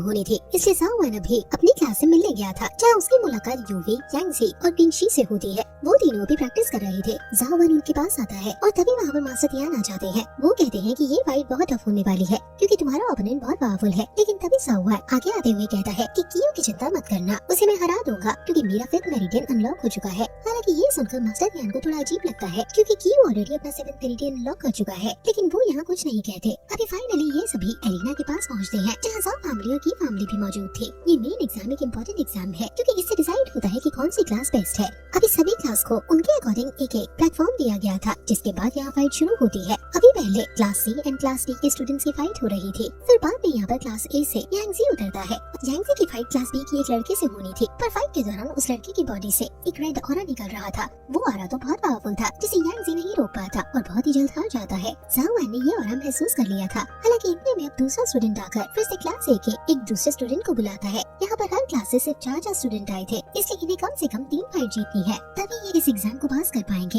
यहाँ अभी भी क्लास बी के उस दूसरे स्टूडेंट की बॉडी से भी सेम वैसा ही रेड ऑरा निकल रहा था। इसलिए जाओ वन समझ आता है कि ये एक फॉरबिडन टेक्निक है और ये फॉरबिडन सील से क्रिएट होती है। इस तरह की सील को एग्जाम में यूज करना सख्त मना है, लेकिन कियो इन सील्स को बहुत पहले से बार बार इन स्टूडेंट्स की बॉडी पर क्रिएट कर रहा था, जिससे इस सील की एनर्जी उनकी बॉडी के अंदर एब्जॉर्ब हो गए। इस वजह से अभी ये बिना सील के उस एनर्जी को इस्तेमाल कर पा रहे हैं। ये भी चीटिंग थी और अगर ये बात पता चलती तो उन दोनों के स्टूडेंट्स का आगे का करियर खराब हो जाएगा। लेकिन फिर भी कियो ने इस चीज की चिंता न करते हुए इन्हें यहाँ भेज दिया। हालांकि तभी वहाँ टुनटुन आती है जो कि याओ याओ का एक मैसेज ले आई थी। याओ याओ ने एक सील के बारे में बताया था। उस सील को जाओ वन यहाँ यूवी के हाथ पर क्रिएट कर देता है और बताता है कि अब तुम इस हाथ से जब अपने ओपोनेंट को टच करोगी तो उसका वो ऑरा गायब हो जाएगा। अब अगली बारी यहाँ यूवी की थी। वो तुरंत ही उस पहले स्टूडेंट को बुलाती है जिसने यांगजी को हराया था। यहाँ वो जैसे ही आता है तो यूवी बहुत ही स्लो मूवमेंट करते हुए उसे टच कर लेती है, जिससे उसका ऑरा हट जाता है और बाद में हमला करते हुए वो बहुत आसानी से उस लड़की को हरा देती है, जो देखकर अभी सभी लोग हैरान थे। और अभी यहाँ याओ याओ भी यूवी से बहुत ज्यादा इम्प्रेस लग रही थी। वैसे यूवी अब टाइम वेस्ट न करते हुए क्लास बी के उस दूसरे स्टूडेंट को बुला लेती है जिसके पास भी वो स्पेशल फॉरबिडन ऑरा था और अब वो भी यहाँ बैटल ग्राउंड में आ जाता है और इनकी फाइट शुरू होती है। अभी सभी लोग ये चीज देखकर हैरान थे कि यूवी ने एक बैटल खत्म करने के बाद दूसरा बैटल स्टार्ट कर दिया, लेकिन यूवी जानती थी कि वो इसे भी आराम से हरा देगी। इस दौरान वो उसे हेवनली मार्क की मदद से इस लड़के का भी वो ऑरा डिसअपीयर कर देती है, जिससे उस लड़के की बात कम हो चुकी थी और अब बहुत ही जल्द यूवी ने उसे हरा दिया था। ये चीज देखने के बाद सभी लोग बहुत हैरान थे और सभी यूवी के असली पार समझ चुके थे। वैसे वहाँ यूवी और ल्यूशी को भी अभी बहुत गुस्सा आ रहा था, लेकिन तभी कियो कहता है कि मैं सब समझ गया। यूवी समझ चुकी है कि हम किस तरह की टेक्निक का इस्तेमाल कर रहे थे, इसलिए उसने उस ऑरा को ही छीनकर हमारे दोनों साथियों को हरा दिया। वो हमारे सामने नहीं टिक पाएगी। अब इतने में ही यूवी यहाँ ल्यूशी को भी चैलेंज कर देती है, जो सुनकर सभी हैरान हो जाते हैं क्योंकि यूवी लगातार तीसरे ओपोनेंट को चुनौती दे रही थी। वैसे देखा जाए तो ये सही नहीं था, लेकिन फिर भी कोई उसे क्या ही कह सकता था। अब यहाँ ल्यूशी तो इस बात से खुश थी क्योंकि अब वो यूवी से लड़ सकती है। वो यहाँ नीचे आती है और इनकी फाइट शुरू हो जाती है। इस फाइट के दौरान ल्यूशी यूवी से कह रही थी कि तुम खुद को बहुत ताकतवर मानती हो, लेकिन जाओ वन के न होने से तुम कुछ नहीं कर पाती, क्योंकि जाओ वन फैमिली ने ही तुम्हें पाला है और उन्हीं की वजह से आज तुम और तुम्हारे ग्रैंडफादर जिंदा है। वो अभी यूवी को नीचा दिखा रही थी क्योंकि यूवी किसी ज्यादा बड़ी फैमिली से बिलोंग नहीं करती है, लेकिन यूवी को इससे मोटिवेशन मिलता है। वो कहती है कि तुम सही कह रही हो, इसलिए मुझे अब जाओ वन के एहसान का बदला चुकाना होगा। इसलिए मैं तुम्हें हराकर यहाँ हमारी क्लास को 3 मैच एक साथ जीत पाऊंगी और सभी को दिखा दूंगी कि क्लास भी हमारी क्लास से कितनी ज्यादा कमजोर है। इस चीज से ल्यूशी को गुस्सा आ जाता है और वो आगे बढ़कर हमला करने लगती है। अभी यूवी के जो अटैक थे वो वैसे तो बहुत अच्छे थे और उसने उनकी बहुत ज्यादा प्रैक्टिस भी की है, लेकिन उसके पास सारे नॉर्मल अटैक्स हैं जो कि बाकी सभी को पता है। लेकिन ल्यूशी उन अटैक्स के साथ आई थी जो कि बहुत रेयर है, क्योंकि वो एक बड़ी फैमिली से बिलोंग करती है, इसलिए वो पैसे से ऐसी टेक्निक्स के बारे में आराम से सीख सकती है जिन्हें नॉर्मल फैमिली के बच्चे नहीं सीख पाते। अभी वो इन्हीं का यूज कर रही थी, लेकिन लड़ते वक्त अचानक यूवी थोड़ा पीछे आ जाती है और अपने 7 पेरिडियन को अनलॉक करने लगती है। उसे पहले से उम्मीद थी कि फाइट के बीच ऐसा हो सकता है, इसलिए वो तैयारी के साथ आई थी। पर ये देखकर सभी हैरान थे क्योंकि अगर यहाँ यूवी नाकाम हुई तो इससे उसकी पार बहुत ज्यादा कम हो जाएगी और ल्यूशी आराम से उसे हरा देगी। लेकिन यूवी को खुद पर बहुत ज्यादा भरोसा था।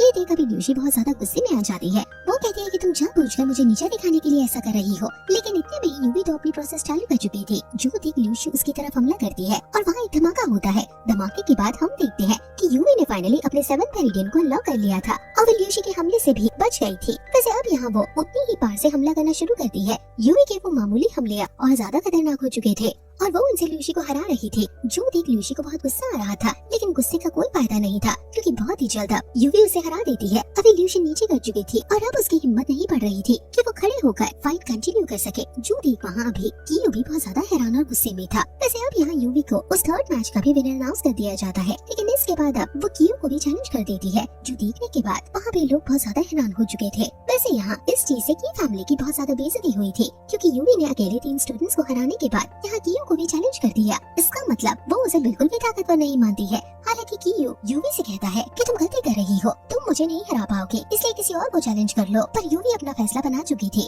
यहाँ पर ज़ियाओ यान उसे समझाता है पर यूवी नहीं मानती, जिसके बाद कियो नीचे आ जाता है और कहता है कि अगर तुम मेरे एक ही अटैक से बच जाती हो तो मैं हार मानने को तैयार हूँ। और इतना कहकर वो अपना थंडर पंच लेकर यूवी पर हमला करना शुरू कर देता है। यूवी उसके हमले से बचते हुए अपने दूसरे हाथ से उस पर जेड फिंगर से हमला कर रही थी। वो सिर्फ चाहती थी कि वो कियो को थोड़ा डैमेज पहुंचा दे, जिससे जाओ वैन की जब उससे फाइट हो तो जाओ वैन को एक एडवांटेज मिले, लेकिन वो ऐसा नहीं कर पाती क्योंकि यहाँ उसके अटैक से सिर्फ कियो को एक खरोच आई थी, जबकि कियो के अटैक से वो एरिना के बाहर गिर गई थी। हालांकि वो नीचे गिरे इसके पहले जाओ वैन वहाँ आकर उसे कैच कर लेता है और उसकी भी तारीफ करता है। साथ ही वो बोलता है कि अब मेरी बारी है और इसके बाद अब वो एरिना में आकर यहाँ कियो को चैलेंज कर देता है। कियो तो उसी से लड़ना चाहता था, इसलिए वो लड़ाई के लिए तैयार था। हालांकि बाकी लोग इस चीज से हैरान थे क्योंकि यू भी अपना 7th मेरिडियन भी अनलॉक कर चुकी थी, लेकिन फिर भी वो यहाँ कियो को नहीं हरा पाए। इसके कुछ और भी रीजंस है, मतलब उसने अभी अभी अपना मेरिडियन अनलॉक किया था, साथ ही वो ऑलरेडी 3 फाइट कर चुकी थी, लेकिन फिर भी देखा जाए तो वो कियो को नहीं हरा पाई, जबकि जाओ वैन ने तो सिर्फ 5 मेरिडियंस अनलॉक किए हैं। फिर वो चैलेंज कैसे कर सकता है? पर जाओ वैन ने तो चैलेंज कर दिया था। अभी इस चीज से की फैमिली की थोड़ी और बेइज्जती तो होती है, लेकिन कियो खुद बाद में जाओ वैन को चैलेंज करता, इसलिए उनके लिए सब सही ही चल रहा है। अब यहाँ पर फाइनली लड़ाई शुरू होती है। लड़ाई के दौरान दोनों ही एक दूसरे पर लगभग सेम तरह से भारी पड़ रहे थे। कियो ताकतवर है, लेकिन फिर भी वो जाओ वैन पर अभी अपने बहुत ज्यादा पावरफुल हमले नहीं कर रहा था। अब कुछ देर तक वो फाइट इसी तरह से कंटिन्यू करता है और फिर से कहने लगता है कि तुम कितने कमजोर हो, पर उसे याद आता है कि वो जितनी ज्यादा देर लगाएगा उसके फादर उतना ज्यादा गुस्सा करेंगे क्योंकि वो ज्यादा ताकतवर है, इसलिए उसे जल्द से जल्द जाओ वैन को हराकर मैच खत्म करना चाहिए और इसी में उसकी समझदारी है। इसलिए वो फाइनली थोड़े अच्छे अटैक्स करना शुरू करता है। इन सभी से जाओ वैन बहुत इजीली बचते जा रहा था। अभी जाओ वैन की स्पीड कुछ ज्यादा ही तेज थी, जिस वजह से वहाँ सभी हैरान थे। हमें इस चीज का रीजन बताया जाता है। हमें पता चलता है कि जाओ वैन हेवनली मार्क्स का इस्तेमाल करता है, लेकिन इतनी स्पीड उनसे पाना पॉसिबल नहीं था। इसका रीजन असल में जाओ वैन की ट्रेनिंग थी, जो कि उसने अपने फादर के साथ की थी। ये ट्रेनिंग उसने पहले एग्जाम के टाइम पर की थी। तब उसके फादर ने उससे कहा था कि जो मैं तुम्हें सिखाने वाला हूँ वो तुम जल्दी नहीं सीख पाओगे, इसलिए तुम्हें बहुत ट्रेनिंग की जरूरत पड़ेगी। उन्होंने जाओ वैन की तरफ कुछ पत्थर फेंके थे जिनसे जाओ वैन को बचना था। जाओ वैन उनसे बच जाता है, लेकिन जाओ वैन के फादर उसे समझाते हैं कि तुम्हारी स्पीड कम इसलिए होती है क्योंकि तुम इन पत्थरों को अपनी तरफ आता हुआ देखते हो। अगर तुम इन्हें बिना देखे सिर्फ महसूस करो तो तुम इनसे बच भी सकते हो और इससे तुम्हारी स्पीड पर भी फर्क नहीं पड़ेगा। अभी जाओ वैन ने इस टेक्निक को मास्टर कर लिया था और इसी का इस्तेमाल वो यहाँ लड़ाई के वक्त कर रहा था, जिस चीज से कियो को ज्यादा गुस्सा आना चालू हो जाता है। यहाँ गुस्से में वो अपने फादर की तरफ देखते हुए उनकी परमिशन मांगता है। वो ना जाने किस चीज का इस्तेमाल करने की परमिशन मांग रहा था, लेकिन उसके फादर हाँ कर देते हैं। अब हमें बाद में पता चलता है कि ये एक फॉरबिडन टेक्निक है जिससे कियो अपने 8 मेरिडियन को अनलॉक करने वाला है, लेकिन ये टेक्निक इतनी खतरनाक थी कि अगर इसमें कियो हल्का सा भी नाकाम होता है तो यही उसकी जान चली जाएगी। लेकिन फिर भी उसके फादर ने इस चीज के लिए हाँ कर दी थी, इसलिए कियो उस टेक्निक का इस्तेमाल करना शुरू करता है, जो देखकर सभी हैरान थे और कह रहे थे कि क्या ये पागल है। लेकिन वो इस टेक्निक का यूज करने में कामयाब हो जाता है और उसका 8 मेरिडियन अनलॉक हो जाता है, जिसकी वजह से उसकी स्पीड जाओ वैन की तरह बहुत तेज हो चुकी थी, बल्कि वो जाओ वैन से ज्यादा तेज मूव कर पा रहा था और उसकी मदद से वो जाओ वैन पर हमला करता है। हालांकि यहाँ जाओ वैन अपनी ड्रैगन टैबलेट नाम की टेक्निक का इस्तेमाल करते हुए इसके हमले को लेकर कियो को दूर हटा देता है, जिसके बाद सभी को पता चलता है कि जाओ वैन ने भी अपना 6 मेरिडियन अनलॉक कर लिया है। वो सोच रहे थे कि क्या जाओ वैन ने भी फाइट के दौरान अपने मेरिडियंस को अनलॉक किया, लेकिन ऐसा नहीं था। असल में जाओ वैन पहले ही वहाँ फॉरेस्ट के अंदर अपने 6 मेरिडियन को अनलॉक कर चुका था, लेकिन ये देखकर कियो हंसने लगता है। वो कहता है कि तुम इस तरह से मुझे नहीं हरा पाओगे और इसके बाद वो अपनी फैमिली की सीक्रेट टेक्निक मतलब हेवनली मिस्टिक ब्लेड क्रिएट करता है। उसने इस टेक्निक को मास्टर कर लिया था, इसलिए वो बहुत कॉन्फिडेंट था कि वो आराम से जाओ वैन को हरा देगा। जो देख अब जाओ वैन के फादर, उसके मदर और साथ ही जाओ वैन के सारे सपोर्टर्स इस चीज से बहुत ज्यादा हैरान और परेशान थे। हालांकि वहाँ पर याओ याओ तो स्माइल कर रही थी क्योंकि वो जानती है कि जाओ वैन इस ब्लेड को कितनी आसानी से तोड़ सकता है। अब यहाँ जैसे ही कियो हमला करता है तो जाओ वैन अपने ड्रैगन ब्रेथ का इस्तेमाल करते हुए अपनी हेवनली मिस्टिक ब्लेड क्रिएट करता है। ये मिस्टिक ब्लेड हम जानते हैं कि नॉर्मल मिस्टिक ब्लेड से ज्यादा ताकतवर होती है और यही चीज यहाँ साबित होने वाली है। हालांकि अभी पहले ही जाओ वैन को इसे क्रिएट करता देख कियो पीछे हट गया था क्योंकि उसे यकीन नहीं हो रहा था, मगर वो समझ जाता है कि जिस चोर के हाथों में उसने उस टेक्निक को भेजा था उस चोर को जाओ वैन ने पकड़ लिया था। हालांकि फिर भी कियो को उम्मीद थी कि वो बहुत टाइम से इस टेक्निक को प्रैक्टिस कर रहा है, इसलिए वो ज्यादा माहिर है। पर हमला करने के बाद ये चीज गलत साबित होती है क्योंकि यहाँ जाओ वैन जीत चुका था और कियो वहाँ घुटनों के बल आ गया था। वो हैरान था कि जाओ वैन इस टेक्निक को इस तरह से मास्टर कैसे कर सकता है। यहाँ जाओ वैन की टेक्निक ज्यादा पावरफुल थी क्योंकि उसने ड्रैगन ब्रेथ का इस्तेमाल किया है। इस वजह से कियो का एक हाथ कट जाता है, जो देख वो हैरानी से चिल्लाता है क्योंकि अभी उसे बहुत ज्यादा दर्द हो रहा था। ये देखते हुए माँ की फैमिली का एक एल्डर जिसका नाम की युआन है वो नीचे एरिना में आ जाता है। अभी कियो को इतना गुस्सा आ रहा था कि वो की वैन को ऑर्डर देता है कि वो जाओ वैन को खत्म कर दे, जो सुनकर की वैन तुरंत जाओ वैन पर हमला करता है। लेकिन तभी मास्टर धियान वहाँ सामने आकर उसके हमले को रोक लेते हैं। साथ ही यहाँ पर बाकी सारे रॉयल गार्ड्स भी आ चुके थे और वहाँ जाओ वैन के फादर भी अभी इस चीज से बहुत ज्यादा गुस्से में थे। वो तुरंत ही कियो के फादर से कहती है कि क्या तुम्हारी की फैमिली यहाँ जंग छेड़ना चाहती है। दोनों आमने सामने थे, लेकिन अचानक ही की फैमिली का है मतलब कियू का फादर माफी मांगने लगता है और कहता है कि उनके फैमिली एल्डर मतलब की गुआन को उनके यंग मास्टर को चोट लगने की वजह से गुस्सा आ गया था, इसलिए उसने प्रिंस पर हमला कर दिया, जबकि वो ऐसा कुछ भी नहीं चाहते थे। अब यहाँ वो अपने एल्डर और कियू को वहाँ से भेजकर जाओ वन के फादर के साथ अकेले में बात करने लगता है, जहाँ वो उनसे माफी मांगता है। इस वक्त जाओ वन के फादर भी माफी मांग रहे थे क्योंकि जाओ वन ने कियू का एक हाथ काट दिया था। इस पर की फैमिली का हेड कहता है कि उसकी चिंता मत कीजिए, वो वैसे भी कमजोर है, हमारी की फैमिली को आगे चलकर तो की हाउ संभालेगा। की हाउ असल में कियू का बड़ा भाई है। वैसे की फैमिली का हेड कहता है कि की हाउ अभी जनरल बी को इम्प्रेस करने में लगा हुआ है और जनरल बी भी उसके रिस्पेक्ट करने लगे हैं। वैसे अब जाते वक्त की फैमिली का हेड जाओ वन के फादर से कहता है कि मेरे एक बेटे का हाथ कट गया, लेकिन कोई बात नहीं क्योंकि मेरे पास तो दूसरा बेटा है, पर आपके पास तो एक ही बेटा है, इसलिए आपको उसका ख्याल रखना चाहिए। जाओ वन के फादर सब कुछ समझ चुके थे कि जरूर की फैमिली आगे चलकर कुछ बड़ा करने वाली है। वैसे अब तभी सीन चेंज होकर वो एम्पायर में आता है, जहाँ हम वो हुआ और वो याओ को देखते हैं, जो कि असल में एम्पर वू के बच्चे हैं और ये यहाँ के प्रिंस और प्रिंसेस हैं। यही वो दोनों हैं जिन्होंने जाओ वन के साथ जन्म लिया था और उससे उसकी डेस्टिनी छीनी थी। अभी यहाँ इनका एक गार्ड आकर ये बताता है कि जाओ वन ऑलरेडी 6 मेरिडियन को अनलॉक कर चुका है। इस चीज पर वो हैंग हंसने लगता है और इस गार्ड से कहता है कि तो तुम ये बात हमें बताने क्यों आ गए। इस पर वो गार्ड कहता है कि हमें उन्हें सीरियसली लेना चाहिए क्योंकि जाओ वन ताकतवर होते जा रहा है। इससे वो हैंग को गुस्सा आ जाता है और वो उस गार्ड को दूर हटा देता है। अब तभी वो हाउ उससे कहती है कि तुम्हें अपने ओपोनेंट को कमजोर नहीं समझना चाहिए और वैसे भी हम यहाँ बैठे जब सब कुछ सुलझा सकते हैं तो हमें टाइम वेस्ट करने से क्या मिलेगा। इस पर वो हुआन कहता है कि एंसेस्टर्स के प्रॉमिस की वजह से मैं जाओ वन को खत्म नहीं कर सकता, लेकिन फिर भी ठीक है, अगर तुम कह रही हो तो मैं की फैमिली को और ज्यादा सप्लाई भिजवाने की बात करता हूँ जिससे की फैमिली जाओ वन को खत्म कर सके। अब यहाँ से एक बार फिर सीन चेंज होता है। अभी उस एग्जाम को कुछ दिन बीत चुके थे और यहाँ अभी जाओ वन के फादर जाओ वन से मिलने के लिए आए थे। वो उससे कहते हैं कि की फैमिली जरूर कुछ करने वाली है क्योंकि की हाउ इस वक्त जनरल बी को इम्प्रेस करने में लगा है। अब यह हमें जनरल बी की स्टोरी मालूम पड़ती है।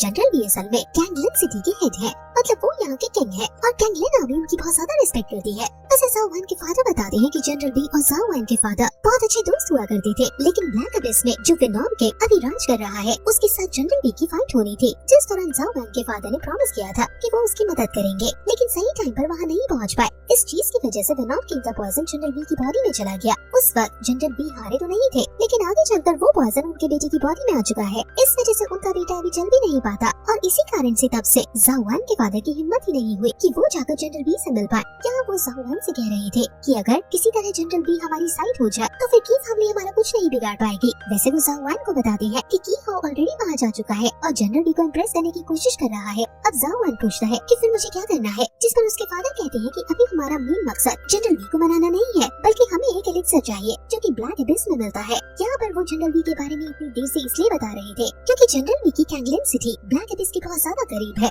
अब जाओ वन कहता है कि ठीक है, तो उस एलिक्सर को मैं लेकर आऊंगा। इस पर जाओ वन के फादर कहते हैं कि वो तो ठीक है, लेकिन उस एलिक्सर के साथ साथ वहाँ जेड इन्फैंट फ्रूट होने की भी मुझे खबर मिली है।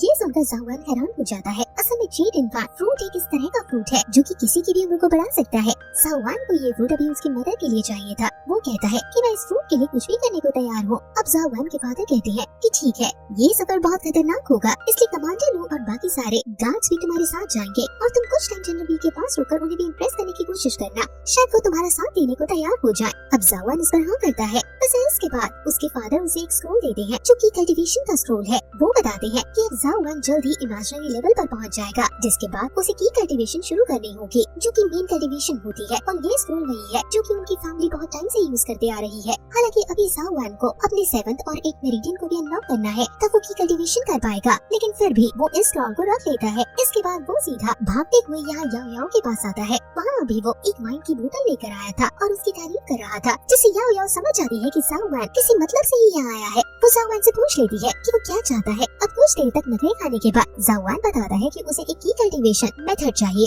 वो कहता है कि मेरे फादर ने मुझे एक मेथड दी थी, लेकिन हमारी फैमिली इसे बहुत सालों से प्रैक्टिस करते आ रही है। इसका मतलब इससे मैं सिर्फ एक लिमिट तक स्ट्रॉन्ग बन पाऊंगा। क्या तुम्हारे पास इससे ज्यादा अच्छी की कल्टीवेशन मेथड है? जाओ वन के पास जो मेथड थी वो 4th ग्रेड की है, जो सुनते हुए याओ याओ तुरंत ही एक दूसरी मेथड निकालती है जो कि 7th ग्रेड की थी। जाओ वन ये सुनकर खुश हो जाता है क्योंकि इस तरह की कल्टीवेशन मेथड बहुत ज्यादा महंगी मिलती है यहाँ याओ याओ अभी दूसरी की कल्टीवेशन मेथड और निकालती है जो कि एंसेस्ट्रल ड्रैगन टाइप की कल्टीवेशन मेथड थी। ज़ाओ उसके बारे में सुनकर हैरान हो जाता है। ये इतनी खतरनाक की कल्टीवेशन मेथड है कि इसे दुनिया की सबसे पावरफुल की कल्टीवेशन मेथड कहना गलत नहीं होगा, इसलिए ज़ाओ हैरान था। हालांकि तभी याओ याओ बताती है कि इसके 4 स्टेजेस होते हैं। वो चारों स्टेज के बारे में समझाती है। 3 स्टेज तक तो वो समझा सकती थी क्योंकि वहाँ तक कोई ना कोई पहुँचा है, लेकिन 4 स्टेज तक आज तक कोई नहीं पहुँचा, इसलिए 4 स्टेज के बारे में उसे भी नहीं पता। वो कहती है कि इस मेथड को प्रैक्टिस करने के लिए तुम्हारी बॉडी में एक एंसेस्ट्रल ड्रैगन का ऑरा होना जरूरी है। अगर वो ऑरा थोड़ी सी मात्रा में भी होगा तो चलेगा। ये सुनकर ज़ाओ उदास हो जाता है क्योंकि उससे उसका ऑरा और डेस्टिनी दोनों छीन ली गई हैं। लेकिन याओ याओ कहती है कि ऐसा नहीं है,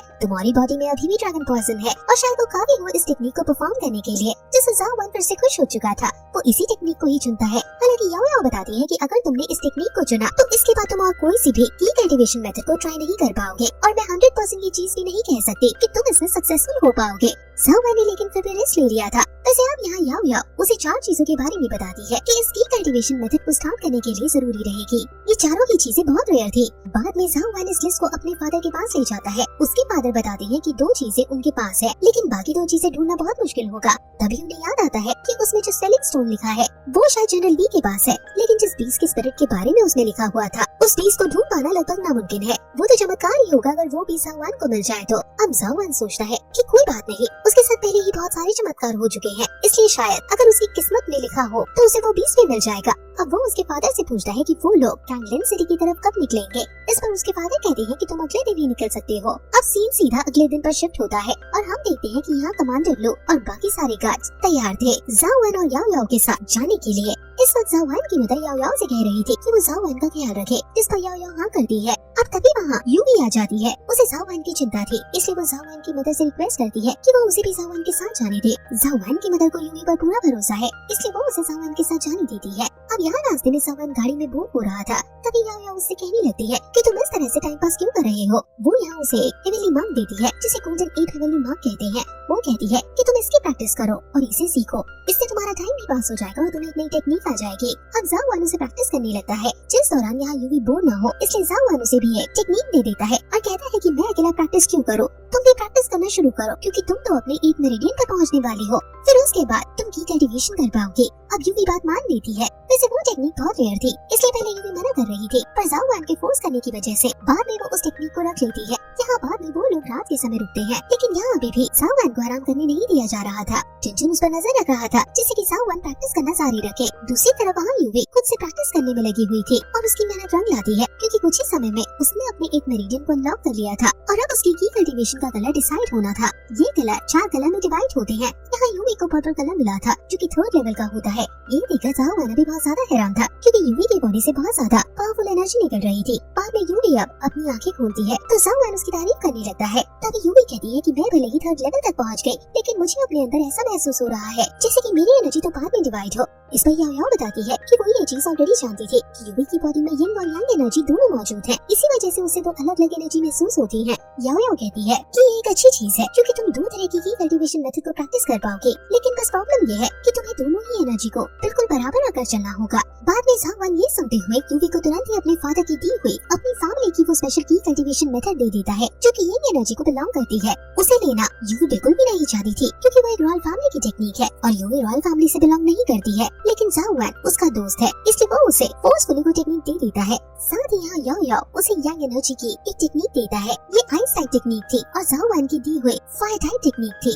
इससे उसकी यिंग यांग एनर्जी दोनों ही बराबर मात्रा में बढ़ती रहेंगी, जिससे उसे प्रॉब्लम नहीं होगी। वैसे आप यहाँ याओ याओ और यूवी बात कर रहे थे और ज़ाओ उनकी बातें सुन रहा था। चुप देख याओ याओ कहती है कि तुम यहाँ क्या कर रहे हो, अभी तक तुमने अपने हेवनली माँ को नहीं सीखा है, तुम जाकर प्रैक्टिस करो। अब ज़ाओ उसकी प्रैक्टिस करना शुरू करता है। इसी तरफ से कुछ दिन बीत जाते हैं और अब ये लोग वहाँ कैंगलन सिटी के बाहर पहुँच चुके थे। यहाँ आकर इनकी मुलाकात जनरल बी की बेटी वीकिन से होती है। इसे ऑलरेडी पता था कि ये यहाँ आने वाले हैं, इसलिए ये इनका वेलकम करने के लिए आई थी। अभी जो बाकी सोल्जर्स हैं उन्हें बाहर ही कैंप लगाकर रुकना होगा। ये बस यहाँ ज़ाओ, कमांडर लू, थोड़े बहुत गार्ड्स, याओ याओ और यूवी को अंदर लेकर चली जाती है। वहाँ ज़ाओ की मुलाकात की हाओ से होती है जो कि ऑलरेडी अपने गार्ड्स के साथ यहाँ कैंप लगाकर रुका हुआ है। यहाँ की हाओ के साथ अभी एक लड़की भी थी। ये लड़की की हाओ को पसंद करती है और असल में ये वीकिन की बहन है, मतलब असल बहन नहीं बल्कि कजन है। यहाँ पर अभी की हाओ और ज़ाओ दोनों ही एक दूसरे से हाथ मिलाते हैं और की हाओ कहने लगता है कि मैं जानता हूँ कि तुमने मेरे भाई के साथ क्या किया। अब जावन ये सुनकर माफी मांगता है और कहता है कि मुझे माफ करना, मैं ऐसा बिल्कुल नहीं करना चाहता था। पर की हाउ कहने लगता है कि कोई बात नहीं, मेरा भाई वैसे भी कमजोर है,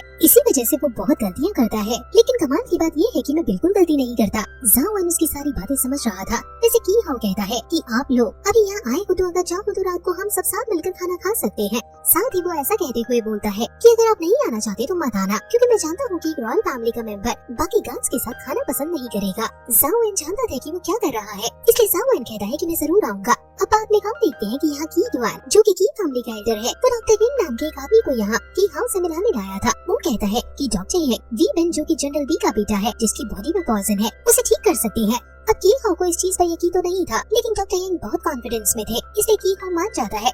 जब यहाँ से रात का सीन चालू होता है, अभी सभी लोग खाना खा रहे थे, जिस दौरान अचानक ही वीटेंग मतलब वीकेंड की कजन जावन से पूछने लगती है कि तुम्हारी फैमिली की आर्मी मतलब जावन आर्मी और हमारी कैंगलन सिटी की आर्मी में कौन ज्यादा ताकतवर है। ये सीधा ट्रैप था। जावन किसी एक आर्मी को स्ट्रॉन्ग नहीं कह सकता, इसलिए वो थोड़ी बात बदलते हुए जवाब देता है और कहता है कि बचपन में मैं भी इसी तरह के क्वेश्चन किया करता था और यही चीज मैंने अपने फादर से पूछी थी, जिस पर उन्होंने मुझे बताया था कि पावर लेवल को हम हमारे दुश्मन के साथ कंपेयर करते हैं। अब भले ही हमारी जाव फैमिली या कैंगलन फैमिली आपस में ज्यादा मिलती जुलती नहीं है, लेकिन हम बहुत पुराने दोस्त हैं, इसलिए इन दोनों फैमिली के आर्मी को कंपेयर करना गलत होगा। हम लोग भाई की तरह हैं। ये सुनकर सभी गार्ड्स खुश हो जाते हैं। जावन का जवाब बहुत समझदारी वाला था, इस वजह से अभी की हाउ को गुस्सा आ रहा था। पर अब वो यहाँ अगली चाल चलता है। वो कहता है कि आपने मेरे भाई को बहुत अच्छे से हराया, जबकि उसके 8 मेरिडियंस अनलॉक हो चुके थे। क्या आप वो कमाल हमें भी दिखा सकते हो? यहाँ पर वो अभी जावन को किसी भी एक गार्ड से लड़ने को कह रहा था। अब जावन मना भी कर सकता था, लेकिन तभी की हाउ कहने लगता है कि मैं जानता हूँ कि आप एक गार्ड से नहीं लड़ना चाहोगे, क्योंकि अगर आप हार गए तो इससे आपकी बहुत बेइज्जती होगी। पर जावन को इस वजह से अब इस चैलेंज को एक्सेप्ट करना पड़ता है, जिसके बाद यहाँ उन सभी गार्ड्स में से एक आध मेरिडियन वाला गार्ड आगे आ जाता है। जावन उसे लड़ने के लिए अपने टैन युआन ब्रश को निकालता है। यहाँ पर अभी की हाउ ने उस गार्ड को इनाम के तौर पर एक तलवार देने का प्रॉमिस भी कर दिया था। अब वो गार्ड जावन की तरफ हमला करता है। उसने हमला तो अच्छा किया था, लेकिन जावन हेवनली मिस्टिक ब्लेड की मदद से उसके हमले को रोकते हुए एक ही अटैक में उसे हरा देता है, जो देखकर सभी हैरान हो जाते हैं। ऐसा इस वजह से हुआ क्योंकि जावन ने अपनी हेवनली मिस्टिक ब्लेड में ड्रैगन ब्रेथ को इस्तेमाल किया था और टैन युआन ब्रश के साथ वो टेक्निक और ज्यादा खतरनाक हो चुकी थी। अभी एक ही अटैक में एक आर्क मेरिडियन वाले गार्ड को हराता हुआ देख यहाँ वीकेंड भी जावन से थोड़ी इम्प्रेस हो चुकी थी, क्योंकि पहले वो जावन को बहुत कमजोर समझ रही थी। अब तभी सीन चेंज होकर वहाँ इनके फादर मतलब जनरल बी पर आता है। वो इस वक्त अपनी बेटी के पास थे। उनके बेटी की तबीयत खराब हो रही है, इसलिए वो तुरंत की हाउ को बुलाने का कहते हैं, क्योंकि उन्हें खबर मिल चुकी है कि की हाउ ने किसी डॉक्टर को बुलाया है, जो कि शायद प्रिंस मतलब वीकेंड को ठीक कर सकता है। तो इस तरफ अभी वीकेंड और की हाउ दोनों ही जावन की तारीफ कर रहे थे। की हाउ भी सोच रहा था कि अब वो अपनी कौन सी चाल चले, लेकिन इतने में ही वहाँ वो गार्ड आ जाता है जिसे जनरल बी ने भेजा था। वो यहाँ आकर की हाउ को बताता है कि जनरल बी के बेटे की हालत खराब है, इसलिए उन्हें और डॉक्टर यिंग को जल्द से जल्द वहाँ पहुँचना होगा। इसके बाद वो सभी वहाँ पहुँचते हैं। अभी जावन, याओ याओ और यू भी उनके साथ आ चुके थे।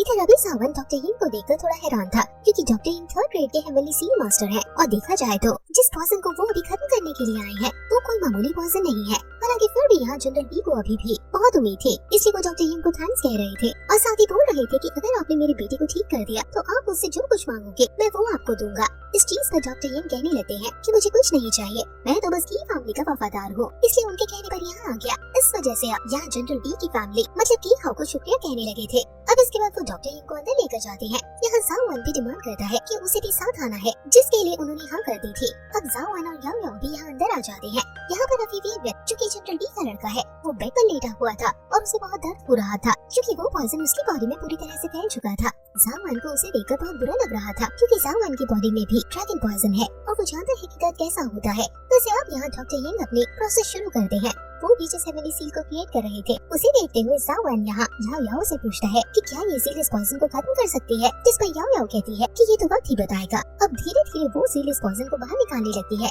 लेकिन अचानक ही डॉक्टर यिंग उस पॉइजन को वापस खींचते हैं और उसे सील कर देते हैं और कहते हैं कि अब वीवेन की बॉडी से पूरा पॉइजन खत्म हो चुका है। ये सुनकर सभी हैरान हो चुके थे और बाद में जब जनरल बी पॉइजन चेक करते हैं तो उन्हें अपनी बेटी की बॉडी में बिल्कुल भी पॉइजन नहीं दिखता, इसलिए वो तुरंत ही डॉक्टर यिंग को शुक्रिया कहने लगते हैं। जिस पर डॉक्टर यिंग कहते हैं कि मुझे शुक्रिया कहने की जरूरत नहीं, क्योंकि मैं तो वैसे भी की फैमिली के कहने पर आया हूँ, इसलिए वो की हाउ को शुक्रिया कहने लगते हैं। इस पर की हाउ कहता है कि आप मुझे भी शुक्रिया मत कीजिए, वीकेंड मेरे भाई की तरह है, इसलिए मैं हेल्प करने के लिए आया, मैंने आपकी मदद की, अगली बार आप मेरी मदद करना। इससे वो इसका इशारा समझ रहे थे, इसलिए वो जाओ वैन से कहते हैं कि उसे यहाँ से चले जाना चाहिए। अभी जब वो ऐसा कह रहे थे उसी समय याओ याओ आगे आते हुए डॉक्टर यिंग से कहने लगती है कि तुम कैसे डॉक्टर हो, तुमने सिर्फ इस पॉइजन को सप्रेस कर दिया है जिस वजह से ये 1 साल में फिर से रिलीज हो जाएगा और फिर तो वीकेंड को कोई बचा भी नहीं पाएगा। तुम सिर्फ 1 साल तक जनरल बी का साथ चाहते हो, इसलिए तुम उन्हें इस तरह से बेवकूफ बनाने की कोशिश कर रहे हो। ये सुनकर डॉक्टर यिंग को गुस्सा आ जाता है और साथ ही जनरल बी को भी। वो याओ याओ से कहते हैं कि लड़की तुम ये क्या कह रही हो, जो सुनकर जाओ वैन आगे आता है और कहता है कि याओ याओ सही कह रही है, वो इसके बारे में जानती है। याओ याओ कहती है कि अगर आप वीकेंड की बॉडी पर एक नीडल लगाकर देखोगे तो आपको पता चल जाएगा कि सारा पॉइजन अभी भी उसकी बॉडी में ही है। ये सुनकर वो डॉक्टर यिंग घबरा जाता है और कहने लगता है कि नहीं, अगर ऐसा किया तो ये मेरा अपमान होगा, मैंने वीकेंड को पूरी तरह से ठीक कर दिया है, लेकिन फिर भी अगर यहाँ पर मेरे काम की परीक्षा ली जा रही है तो इससे अच्छा तो मुझे उसे ठीक करना ही नहीं चाहिए था। इस चीज पर जनरल बी भी थोड़ा गुस्सा करने लगे थे, लेकिन तभी जाओ वैन कहता है कि याओ याओ झूठ नहीं कहती, अगर याओ याओ गलत हुई तो आप हमें सजा दे सकते हो। ये सुनकर जनरल बी मान जाते हैं, वो कहते हैं कि ठीक है, अगर सच में याओ याओ गलत होती है तो तुम्हें भी सजा मिलेगी। इसके बाद वो तुरंत एक नीडल उठाते हुए यहाँ अपने बेटे की बॉडी के एक्यूप्रेशर पॉइंट पर लगाते हैं, जिसके बाद अचानक ही वो सारा पॉइजन सारा उसकी बॉडी से रिलीज होने लगता है। इसका मतलब वो उसकी बॉडी में ही था, बस एक सील की मदद से उसे सप्रेस कर दिया गया था। इससे उससे बचने के चांसेस पूरी तरह से खत्म हो जाते हैं। लेकिन याओ याओ ने सही वक्त पर सच बता दिया। अब वो इस बारे में डॉक्टर यिंग से पूछते हैं, इसलिए वो यहाँ पर की फैमिली के बारे में कुछ भी बोल पाता इसके पहले ही की हाउस पर हमला कर देता है और उसे खत्म कर देता है। इसके बाद वो यहाँ जनरल बी से माफी मांगने लगा था। जनरल बी अभी सब जानते थे कि यहाँ क्या चल रहा है और साथ ही जाओ वैन भी, लेकिन उन लोगों के पास कोई सबूत ही नहीं है कि वो कुछ एक्शन ले सकते। लेकिन अब की हाउ को वहाँ से वापस भेज देते हैं। इस वक्त अभी जनरल बी और वीकेंड दोनों ही बहुत उदास थे और वीकेंड के पास बैठे हुए थे, जिस दौरान जाओ वैन याओ याओ से पूछता है कि क्या किसी तरह से वीकेंड को बचाया जा सकता है, जिस पर याओ याओ कहती है कि हाँ एक तरीका है, जो सुनकर तुरंत ही जनरल बी उससे माफी मांगने लगते हैं अपनी पहली गलती के लिए। वो कहते हैं कि प्लीज हमें वो तरीका बताओ। याओ याओ कहती है कि मैं इसे ठीक नहीं कर सकती, लेकिन जाओ वैन इसे ठीक कर सकता है, क्योंकि जाओ वैन को एक ऐसा हेवनली मार्क पता है जिससे उसे बचाया जा सकता है। ये सुनकर वो जाओ वैन से हेल्प मांगने लगते हैं। जाओ वैन को कुछ समझ नहीं आ रहा था, लेकिन याओ याओ कह रही थी, इसलिए वो हाँ करते जा रहा था। वैसे अब यहाँ वो वीकेंड के पास आते हैं। अभी जाओ वैन को वो हेवनली मार्क बनाना नहीं आता है, इसलिए याओ याओ जनरल बी से 10 दिन का समय मांगती है और जनरल बी भी उसे 10 दिन का समय दे देते हैं। वैसे तभी जाओ वैन कहता है कि अगर हमने आपकी लड़की को बचा लिया तो इसके बदले हमें क्या मिलेगा, जिस पर जनरल बी कहते हैं कि कुछ भी जो तुम मांगो। अब जाओ वैन कहता है कि मेरी 2 शर्त है। पहली शर्त, हम असल में यहाँ पर एक एलिक्सर और जीड इन्फेंट फ्रूट को लेने आए हैं, तो आप उन्हें हमारी लेने में मदद करेंगे। और दूसरी शर्त कि आपके पास जो स्वेलिंग स्टोन है आप वो मुझे दे देंगे। इस पर जनरल बी कहते हैं कि कोई बात नहीं, हम दोनों ही शर्त के लिए तैयार हैं। अब अगले सीन में जाओ वैन याओ याओ यूवी और कमांडर लू उनके कमरे में थे। यहाँ उन्हें पैलेस में ही रुकने की परमिशन मिल गई है। यहाँ पर अभी जाओ वैन बहुत चिंता में था, क्योंकि उसे नहीं पता कि वो किस तरह से उस हेवनली माँ को क्रिएट करेगा जो कि वीकेंड की बॉडी से उस पॉइजन को खत्म कर पाए। इस पर याओ याओ कहती है कि वो मैं तुम्हें सिखा दूंगी, तुम 10 दिन में उसे सीख लोगे, लेकिन इसके पहले हमें और कुछ भी बहुत चीजें सीखनी चाहिए। वो यहाँ 4 अलग अलग चीजें लेकर देती है, लेकिन चारों ही बिल्कुल खतरनाक पॉइजन थे और एक पॉइजन तो ऐसा था जो कि अगर बॉडी को टच हो जाए तो सामने वाला मारा जाएगा। इसलिए अभी वो और ज्यादा हैरान थे। जाओ वैन याओ याओ से कहता है कि तुम ये किस तरह की चीजें मंगवा रही हो, जिस पर याओ याओ कहती है कि अगर उस पॉइजन को खत्म करना है तो हमें ये चीजें चाहिए ही होंगी। अब जाओ वैन कहता है कि तुम जानती थी कि उस हेवनली माँ को किस तरह से बनाना है, फिर तुमने तभी वो हेवनली माँ क्यों नहीं बनाया। इस पर याओ याओ कहती है कि उसने मुझसे अच्छे से बात नहीं की थी, इसलिए मैं उसकी मदद नहीं करना चाहती थी। वैसे अब जब सभी यहाँ से चले जाते हैं तो याओ याओ जाओ वैन से कहती है कि मैं उसकी मदद कर सकती थी, लेकिन मैं चाहती हूँ कि तुम उसकी मदद करो, क्योंकि तुम उस लड़के के दुख को जानते हो, क्योंकि तुम्हारी बॉडी में भी पॉइजन है। अब तभी सीन चेंज होता है और हम देखते हैं कि की हाउ को भी ये चीज पता चल चुकी थी कि अब वीकेंड का इलाज जाओ वैन करने वाला है, इसलिए वो आगे का सोच रहा था। यही सोचते हुए उसने की वैन को वेनोम किंग के पास भेज दिया है, जिससे कि अगर वो जनरल बी के साथ हाथ नहीं मिला पाए तो जनरल बी के दुश्मन मतलब वेनोम किंग के साथ हाथ तो मिला ही लेंगे। वैसे अब इसके बाद अब सीधे 4 दिन बीत जाते हैं। हम देखते हैं कि इन 4 दिन में जाओ वैन अभी उसी हेवनली माँ की प्रैक्टिस कर रहा था। अभी याओ याओ उससे कह रही थी कि बस अब तुम्हें इसकी ज्यादा प्रैक्टिस नहीं करनी चाहिए, तुम्हें ये बनाना आ गया है। इसलिए जाओ वैन कहता है कि मुझे इसमें परफेक्ट होना है। इसके बाद अब जब जाओ वैन फिर से उसे क्रिएट करता है तो अचानक जाओ वैन की बॉडी में बहुत ज्यादा दर्द होता है। हमें पता चलता है कि असल में हेवनली माँ को बनाने में जाओ वैन की स्पिरिचुअल एनर्जी बहुत ज्यादा मात्रा में यूज होती है, इसलिए वो 4 दिन से इस तरह से दर्द सहते हुए इस माँ को बनाने की कोशिश कर रहा था। वो ये कहता है कि मुझे वीकेंड को बचाना है, इसलिए मैं इस हेवनली माँ को बनाने में कोई गलती नहीं कर सकता, इस वजह से मैं हार नहीं मानूंगा। अब एक बार फिर सीन चेंज होता है और इस बार अब हम जनरल बी को देखते हैं और अभी यहाँ वीकेंड उनसे मिलने आई थी। वो बताती है कि वो जाओ वान पर नजर रख रही है और जाओ वान किसी हेवनली मार्क को बनाना सीख रहा है। अब जनरल भी इस चीज से डिसअपॉइंट हो जाते हैं। वो सोचती है कि अगर जाओ वान अब किसी हेवनली मार्क को बनाना सीख रहा है तो इसका मतलब वो कुछ महीने तक तो उसे सीख ही नहीं सकता, क्योंकि हेवनली मार्क बनाना कोई मामूली बात नहीं है। पर उनके पास जाओ वान पर भरोसा करने के अलावा और कोई चारा भी नहीं है। तभी वीकेंड कहती है कि जाओ वान ने एक लिस्ट दी है जिसमें सारे पॉइजन है। मुझे नहीं पता कि वो पॉइजन क्यों जमा करना चाहता है।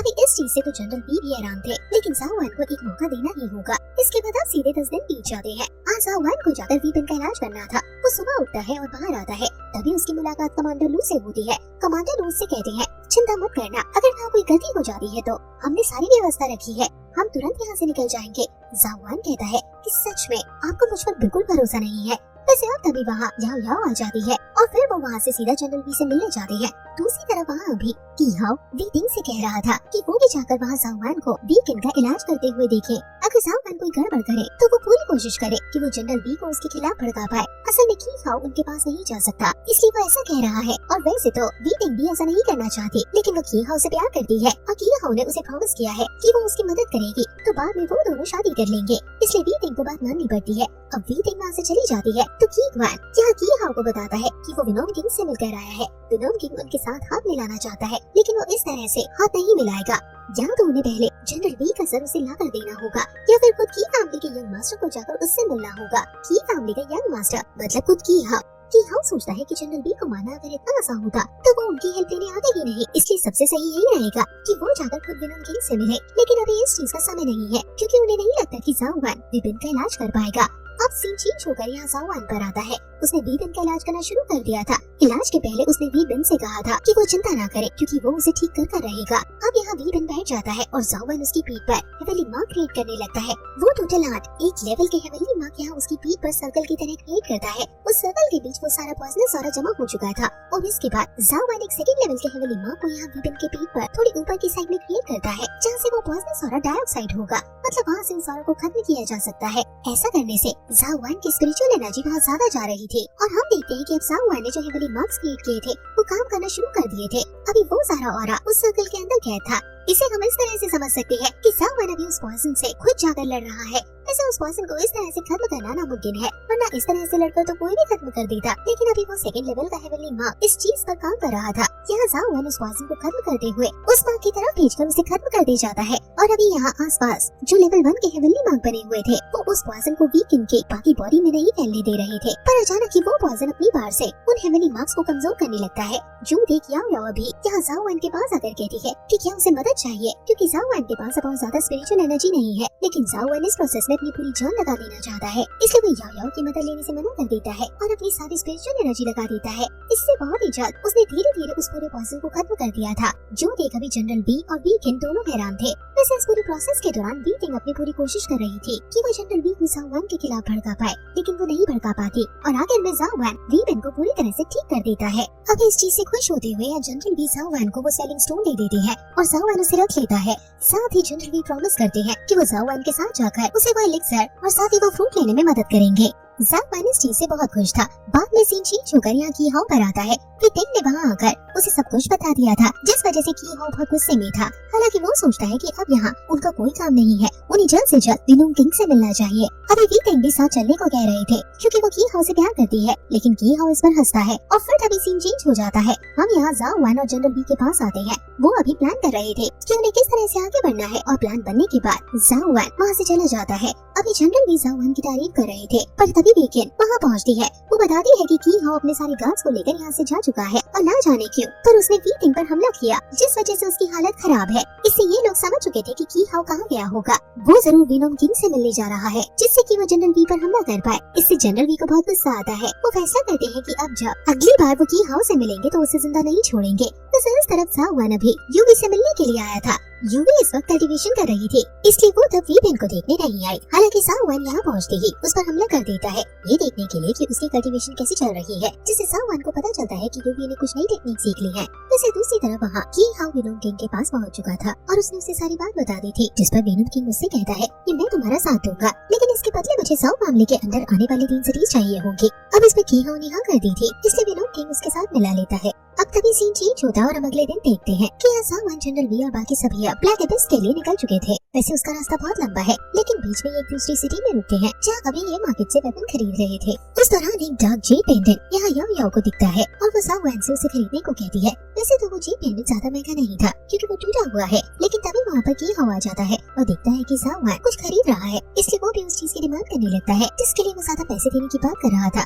इस वजह से साओ वैन और उसके बीच थोड़ी सी लड़ाई होती है। यहाँ वो दोनों ही उस चीज का भाव बढ़ाते जा रहे थे और आखिर में वो चीज 25,000 गोल्ड कॉइन तक पहुँच जाती है। हालांकि की हाउ उन्हें इतने पैसे नहीं दे सकता था, इसलिए साओ वैन ने उस ब्रोकन जी पेंडेंट को खरीद लिया था। वो याओ याओ से पूछते हैं कि क्या ये वर्थ इट है, जिस पर याओ याओ कहती है कि ये चीज तुम जल्दी समझ जाओगे। वैसे यहाँ पर अभी जनरल वी को बहुत गुस्सा आ रहा था कि हाउ को देखकर, लेकिन तभी वहाँ विनोम किंग आ जाता है और कहने लगता है कि अब तुम्हारी बेटे की तबीयत कैसी है। उसे देखकर जनरल वी को और ज्यादा गुस्सा आ जाता है और वो हमला करने लगते हैं। हालांकि साओ वैन उनसे कहता है कि उन्हें हमला नहीं करना चाहिए क्योंकि ये सिटी एक दूसरे किंग की है और इस तरह से किसी और की सिटी में फाइट करना सही नहीं होगा और वो यहाँ वैसे भी किसी और काम से आए हैं। वैसे जनरल वी भी यहाँ विनोम किंग से कहते हैं कि मैं भी साओ वैन की मदद के लिए यहाँ आया हूँ, लेकिन अगली बार जब हमारी मुलाकात होगी तो मैं तुम्हें नहीं छोड़ूंगा। इस पर विनोम किंग कहता है कि ये चीज तुम पिछली बार भी देख चुके हो, लेकिन तुम अभी तक नहीं समझे कि तुम मुझे नहीं हरा पाओगे, तुम मेरे पॉइजन को कभी नहीं रोक सकते। वैसे यहाँ पर विनोम किंग साओ वैन से कह रहा था कि अगर साओ वैन उसे अपने फैमिली के अंदर आने वाली 6 सिटीज देता है तो की हाउ की फैमिली को छोड़कर उसकी फैमिली की मदद करने लगेगा, लेकिन साओ वैन उसके ऑफर को रिजेक्ट कर देता है। अभी की हाउ पहले इस चीज से डर गया था, लेकिन बाद में जब साओ वैन ऑफर ठुकरा देता है तो उसकी जान भी जान आती है।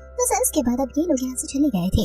अभी ये आज के दिन इसी सिटी में रुकने वाले हैं। इस दौरान जब वो बैठे हुए थे तब साओ वैन याओ याओ से पूछता है कि क्या विनोम किंग के पॉइजन का कुछ नहीं किया जा सकता, जिसके बाद याओ याओ उसे एक खास टेक्निक के बारे में बताती है। ये टेक्निक उसने यहाँ जनरल वी को दी थी। जनरल वी कहते हैं कि अगर सच में ये टेक्निक विनोम किंग के पॉइजन को खत्म करती है तो विनोम किंग मुझसे कभी नहीं जीत पाएगा। वैसे इसके बाद अब वो सभी अपने अपने कमरे में आराम से चले गए थे और यहाँ साओ वैन बैठकर कल्टीवेशन करने लगा था। अब कल्टीवेशन के दौरान उसका एक मेरिडियन अनलॉक हो जाता है और अब वक्त था उसकी की कल्टीवेशन के कलर को देखने का। यहाँ पहले उसका कलर पर्पल तक पहुँच चुका था, इस वजह से साओ वैन बहुत खुश था क्योंकि वो यूवी की तरह शुरुआत में ही 3rd लेवल पर पहुंच चुका है। लेकिन अचानक ही कलर गोल्डन हो जाता है, इसका मतलब वो 4th लेवल पर पहुंच चुका है और ये 4th कलर ही लास्ट कलर होता है। लेकिन उसी समय वो गोल्डन और रेड कलर में बदलने लगा था, जो चीज साओ वैन को समझ नहीं आती। बाद में इस बारे में वो याओ याओ को बताता है तो याओ याओ कहती है कि उसे अभी इस चीज के बारे में कुछ भी नहीं पता। उसके हिसाब से शायद ड्रैगन पॉइजन की वजह से साओ वैन का वो गोल्डन ऑरा रेड कलर में ट्रांसफॉर्म हो गया, लेकिन ये अच्छी बात है या बुरी ये वो अभी नहीं बता सकती क्योंकि इस चीज के बारे में उसे कुछ नहीं पता है। वैसे अब अगले दिन ये लोग ब्लैक एबिस की तरफ निकल चुके थे। दूसरी तरफ हम वहाँ की हाउ और वेनम किंग को देखते हैं। वो अभी इंतजार कर रहे हैं जिससे कि ये लोग आगे निकल जाए, क्योंकि जो भी खतरा आएगा इन लोगों को पहले झेलना पड़ेगा और की हाउ और वेनम किंग को इस चीज से एडवांटेज रहेगा। साथ ही उनकी बातों से हमें पता चलता है कि की हाउ ने कुछ प्लान भी रखा है साओ वैन को यही खत्म करने के लिए। वैसे कुछ देर बाद हम देखते हैं कि साओ वैन और बाकी सभी उस जगह पर पहुंच चुके थे जहाँ से उन्हें उस एलिक्सर की तरफ आगे बढ़ना है, लेकिन इस जगह पर एक बैरियर लगा हुआ था जो कि बहुत ज्यादा पावरफुल है। इस बैरियर को वॉर पपेट सेट के लोगों ने बनाया था। इस समय वॉर पपेट सेट पूरी तरह से तबाह हो चुका है, लेकिन उनका ये बैरियर अभी भी यहाँ बना हुआ है और ये हर शाम यहाँ से गायब हो जाता है। इसलिए जनरल वी कह रहे थे कि हमें कुछ घंटों तक इंतजार करना होगा। वैसे साओ वैन कहता है कि अगर सच में वॉर पपेट सेट इतना ज्यादा ताकतवर था कि उनके बैरियर को हम हटा ही नहीं सकते थे, तो आखिर इस सेट को पूरी तरह से तबाह किसने किया होगा? पर किसी के पास कोई जवाब नहीं था। हालांकि फिर साओ वैन जनरल वी से बात करता है कि इधर हम अंडरग्राउंड रूम्स की तरफ जाकर उस जेड इन्फैंट फ्रूट को ढूंढे, तो इससे हमारा टाइम पास भी हो जाएगा और साथ ही मेरा एक और काम पूरा हो जाएगा। वैसे जनरल वी कहते हैं कि अभी तक जेड इन्फैंट फ्रूट को कोई भी लेकर नहीं आ पाया है, लेकिन एक बार कोशिश करने में कोई बुराई नहीं है। इसके बाद अब वो वहाँ से आगे बढ़ने लगे थे। अभी इसी वक्त वो पपेट सेट के अंडरग्राउंड रूम से होते हुए गुजर रहे थे जहाँ बहुत खतरा है, लेकिन वो जगह पूरी तरह से तबाह थी। फिर भी वो देखकर आगे बढ़ रहे थे, पर अचानक ही उनकी तरफ कुछ पपेट्स हमला कर देते हैं जो कि सोल पार से चल रहे थे। इन्हें कोई कंट्रोल नहीं कर रहा है। ये सब यहाँ पर इस जगह की सेफ्टी के लिए बनाए गए थे, लेकिन वो पपेट सेट के खत्म हो जाने के बाद ये डीएक्टिवेट हो गए। जब तक यहाँ इन्हें किसी की प्रेजेंस महसूस नहीं होती है तब तक ये एक्टिवेट नहीं होते हैं। अब यहाँ ये हमला कर रहे थे, इसलिए सब उनसे लड़ने लग जाते हैं। साओ वैन इस वक्त आगे जाकर उनसे लड़ना चाहता था, लेकिन जनरल वी उसे ऐसा करने से मना कर रहे थे। वैसे वीकेंड पहले ही आगे आकर उनसे लड़ने लगी थी, पर वो उन्हें नहीं हरा पाती क्योंकि वो बहुत सारे थे। इसलिए साओ वैन जनरल वी से बात करता है और आगे जाकर वीकेंड की मदद करने लगता है। उसी वक्त यूवी भी आ चुकी थी। वो साओ वैन के लिए आई थी क्योंकि उसे साओ वैन की चिंता हो रही थी। अब ये लोग लड़ते हुए इन पपेट्स को तो हरा देते हैं, लेकिन फिर वहाँ एक बड़ा सा पपेट आ जाता है उनसे लड़ने के लिए। उससे लड़ना और ज्यादा मुश्किल था और वैसे भी ये पपेट्स थे, इस वजह से इन्हें दर्द नहीं होता है, इसलिए इन्हें खत्म करने के बाद भी फिर से एक्टिवेट होते जा रहे थे। लेकिन साओ वैन थोड़ा सोचता है और इनकी कमजोरी पता लगाता है। यहाँ इन पपेट्स की बॉडी पर एक पॉइंट है जहाँ से सारी सोल एनर्जी इन्हें कंट्रोल करती है, इसलिए जाओ वन सोल एनर्जी के सोर्स को ही डिस्ट्रॉय कर देता है, जिससे एक पपेट डिस्ट्रॉय हो चुका था। इस चीज के बारे में वो बाकियों को भी बताता है और बाकी पपेट्स भी अब धीरे धीरे खत्म होने लगते हैं। इसके बाद ये लोग यहाँ से आगे बढ़ चुके थे चिन फैन फ्रूट के ट्री को ढूंढने के लिए। कुछ देर बाद यहाँ पर की हाउ और विलोम किंग पहुँचते हैं। अभी की हाउ बहुत खुश था क्योंकि उन्होंने जावान को आगे आने दिया, इस वजह से उन्हें सारा काम नहीं करना पड़ रहा। वैसे वो समझ गया था कि यहाँ पर जावान के बहुत से आदमी मारे गए होंगे और उसका डाउट सही भी था। अब सीधा उस ट्री के पास आता है।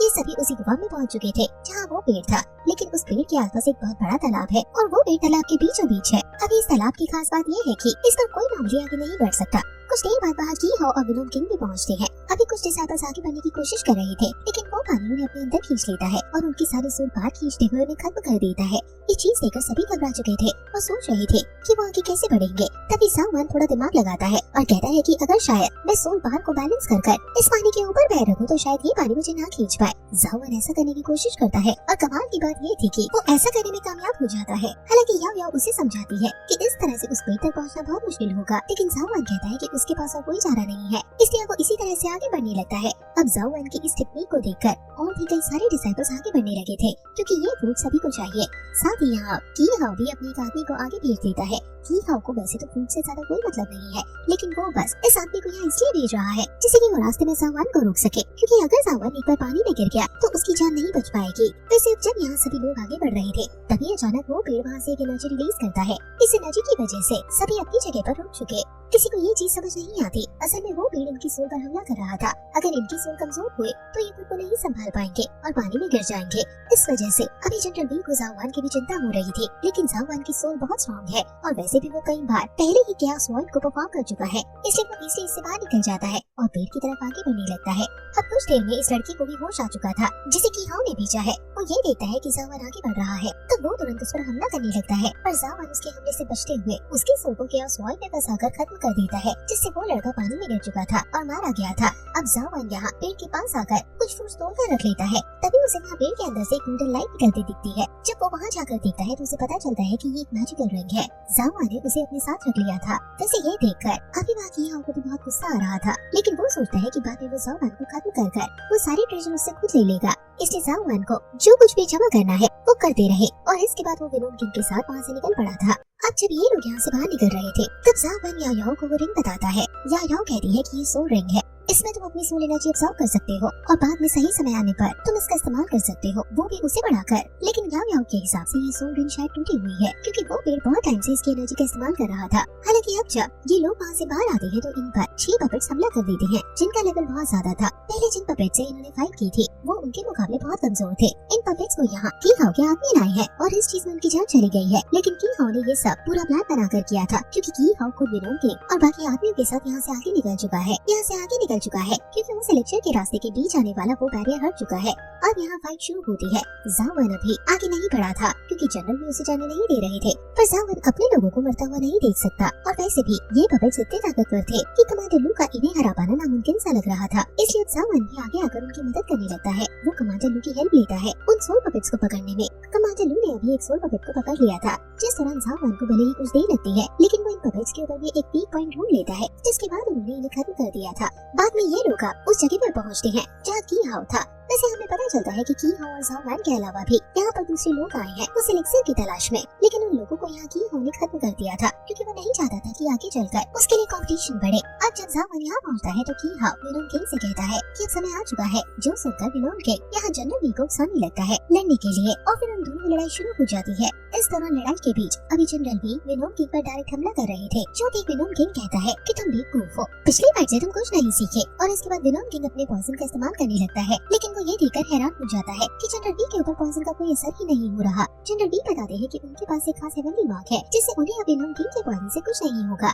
ये देखते हुए वहाँ की हाउ समझ जाता है कि विलोम किंग जनरल बी से अब नहीं जीत सकता, लेकिन उसके पास दूसरा रास्ता भी है। वो तुरंत उसके पास से एक फ्लूट निकाल कर बजाता है। ये फ्लूट एक बहुत पावरफुल फ्लूट है जो कि उसे वो एम्पायर ने दी है जिससे वो जाओ पामडी को खत्म कर सके। असल में ये फ्लूट एक बहुत पावरफुल पाइथन पीस को कंट्रोल करने में काम आती है। वैसे कमाल की बात ये है कि जाओ को जो बी स्पिरिट चाहिए अपनी की कल्टीवेशन में उस एंसेस्ट्रल ड्रैगन मेथड को ऐड करने के लिए वो यही बी स्पिरिट है। लेकिन प्रॉब्लम यहाँ ये थी कि ये बीस्ट अल्फा ओरिजिन के पीक स्टेज का बीस्ट है, मतलब ये बहुत ज्यादा ताकतवर है। इसे अभी मिलकर भी इसे नहीं हरा सकते और वैसे भी अभी जनरल बी तो विलोम किंग से फाइट कर रही है। जावान थोड़ा सोचता है, तभी अचानक याओ याओ कहने लगती है कि इससे टुनटुन को लड़ने दो, वैसे भी वो खा खा कर मोटा होते जा रहा है। अब जाओ वन को ये चीज समझ नहीं आती, पर याओ याओ बहुत कॉन्फिडेंट थी। अब टुनटुन यहाँ आगे आ जाता है, उसे उस बीस के सामने देखकर सभी हंस रहे थे, लेकिन अचानक ही टुनटुन एक बहुत खतरनाक मॉन्स्टर में बदल जाता है और उसकी वजह से ही पता चल रहा था कि वो एक अल्फा ओरिजिन लेवल का मॉन्स्टर है। यहाँ पर अभी की हम ये सब देखने के बाद बहुत ज्यादा हैरान था, लेकिन इसके बाद वो उस बीस को वहाँ छोड़कर अपने साथियों के साथ उस एलिक्सर की तरफ बढ़ जाता है,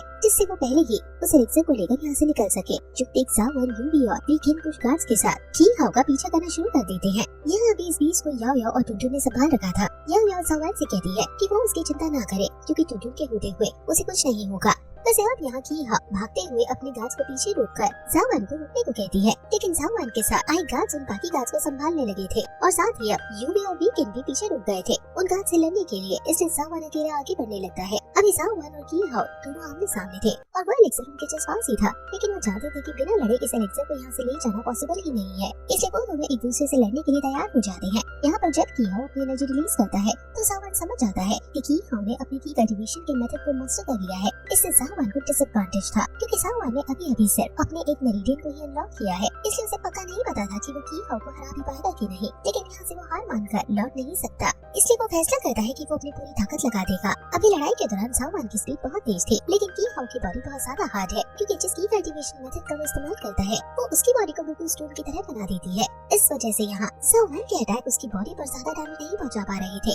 अब बाद में जाओ वन अपने पास से टियान वन ब्रश को निकालता है और यहाँ मिस्टिक ब्लेड टेक्निक का इस्तेमाल करने लगता है। सिर्फ वैसे ही वहाँ की हाउ कर रहा था। हालांकि की हाउ ने भी उस टेक्निक को मास्टर कर रखा है, लेकिन वो भी हैरान था कि जाओ वन ने भी इतनी जल्दी इस टेक्निक को मास्टर कैसे किया। पर कुछ भी हो, अभी की हाउ को बिल्कुल भी डैमेज नहीं पहुंच रहा था और यहाँ जाओ वन थकने लगा था। वो सोचता है कि अगर ऐसा ही चलता रहा तो वो हार जाएगा, लेकिन उसी दौरान अचानक उसके टियान वन ब्रश का सेकंड एलिमेंट अनलॉक हो जाता है। जाओ वन को उसकी बार नहीं पता थी, लेकिन वो खुश था क्योंकि अब उसे थोड़ी सी उम्मीद थी। वो इस नई बार के साथ हमला करना शुरू करता है, लेकिन इन अटैक्स का भी कोई फायदा नहीं हो रहा था। जाओ वन को लगता है कि शायद ये अटैक बीत जा रही है और सेम ऐसा ही की हाउ सोच रहा था, इसलिए की हाउ ने इस लड़ाई को सीरियसली लेना बंद कर दिया था। वैसे जाओ वन लड़ते वक्त बहुत ज्यादा थक चुका था, इसलिए वो एक जगह पर खड़ा हो जाता है। की हाउ कहता है कि तुम हार मान लो, क्योंकि अब तुम्हें कोई नहीं बचा सकता। और इतना कहकर की हाउ अपनी तलवार लेकर सीधा जाओ वन के करीब आने लगता है। यहाँ उसकी तलवार जैसे ही जाओ वन की गर्दन तक पहुँचती है, तभी अचानक की हाउ की बॉडी मूव करना बंद कर देती है। हमें पता चलता है कि टियान वन ब्रश के उस सेकंड एलिमेंट के अनलॉक होने से जाओ वन के अंदर जो ड्रैगन पॉइजन है वो की हाउ की बॉडी में भी फैल चुका है। इसी वजह से उसने की हाउ की इतनी एनर्जी खत्म कर दी, जिसका की हाउ को पता तक नहीं लगा।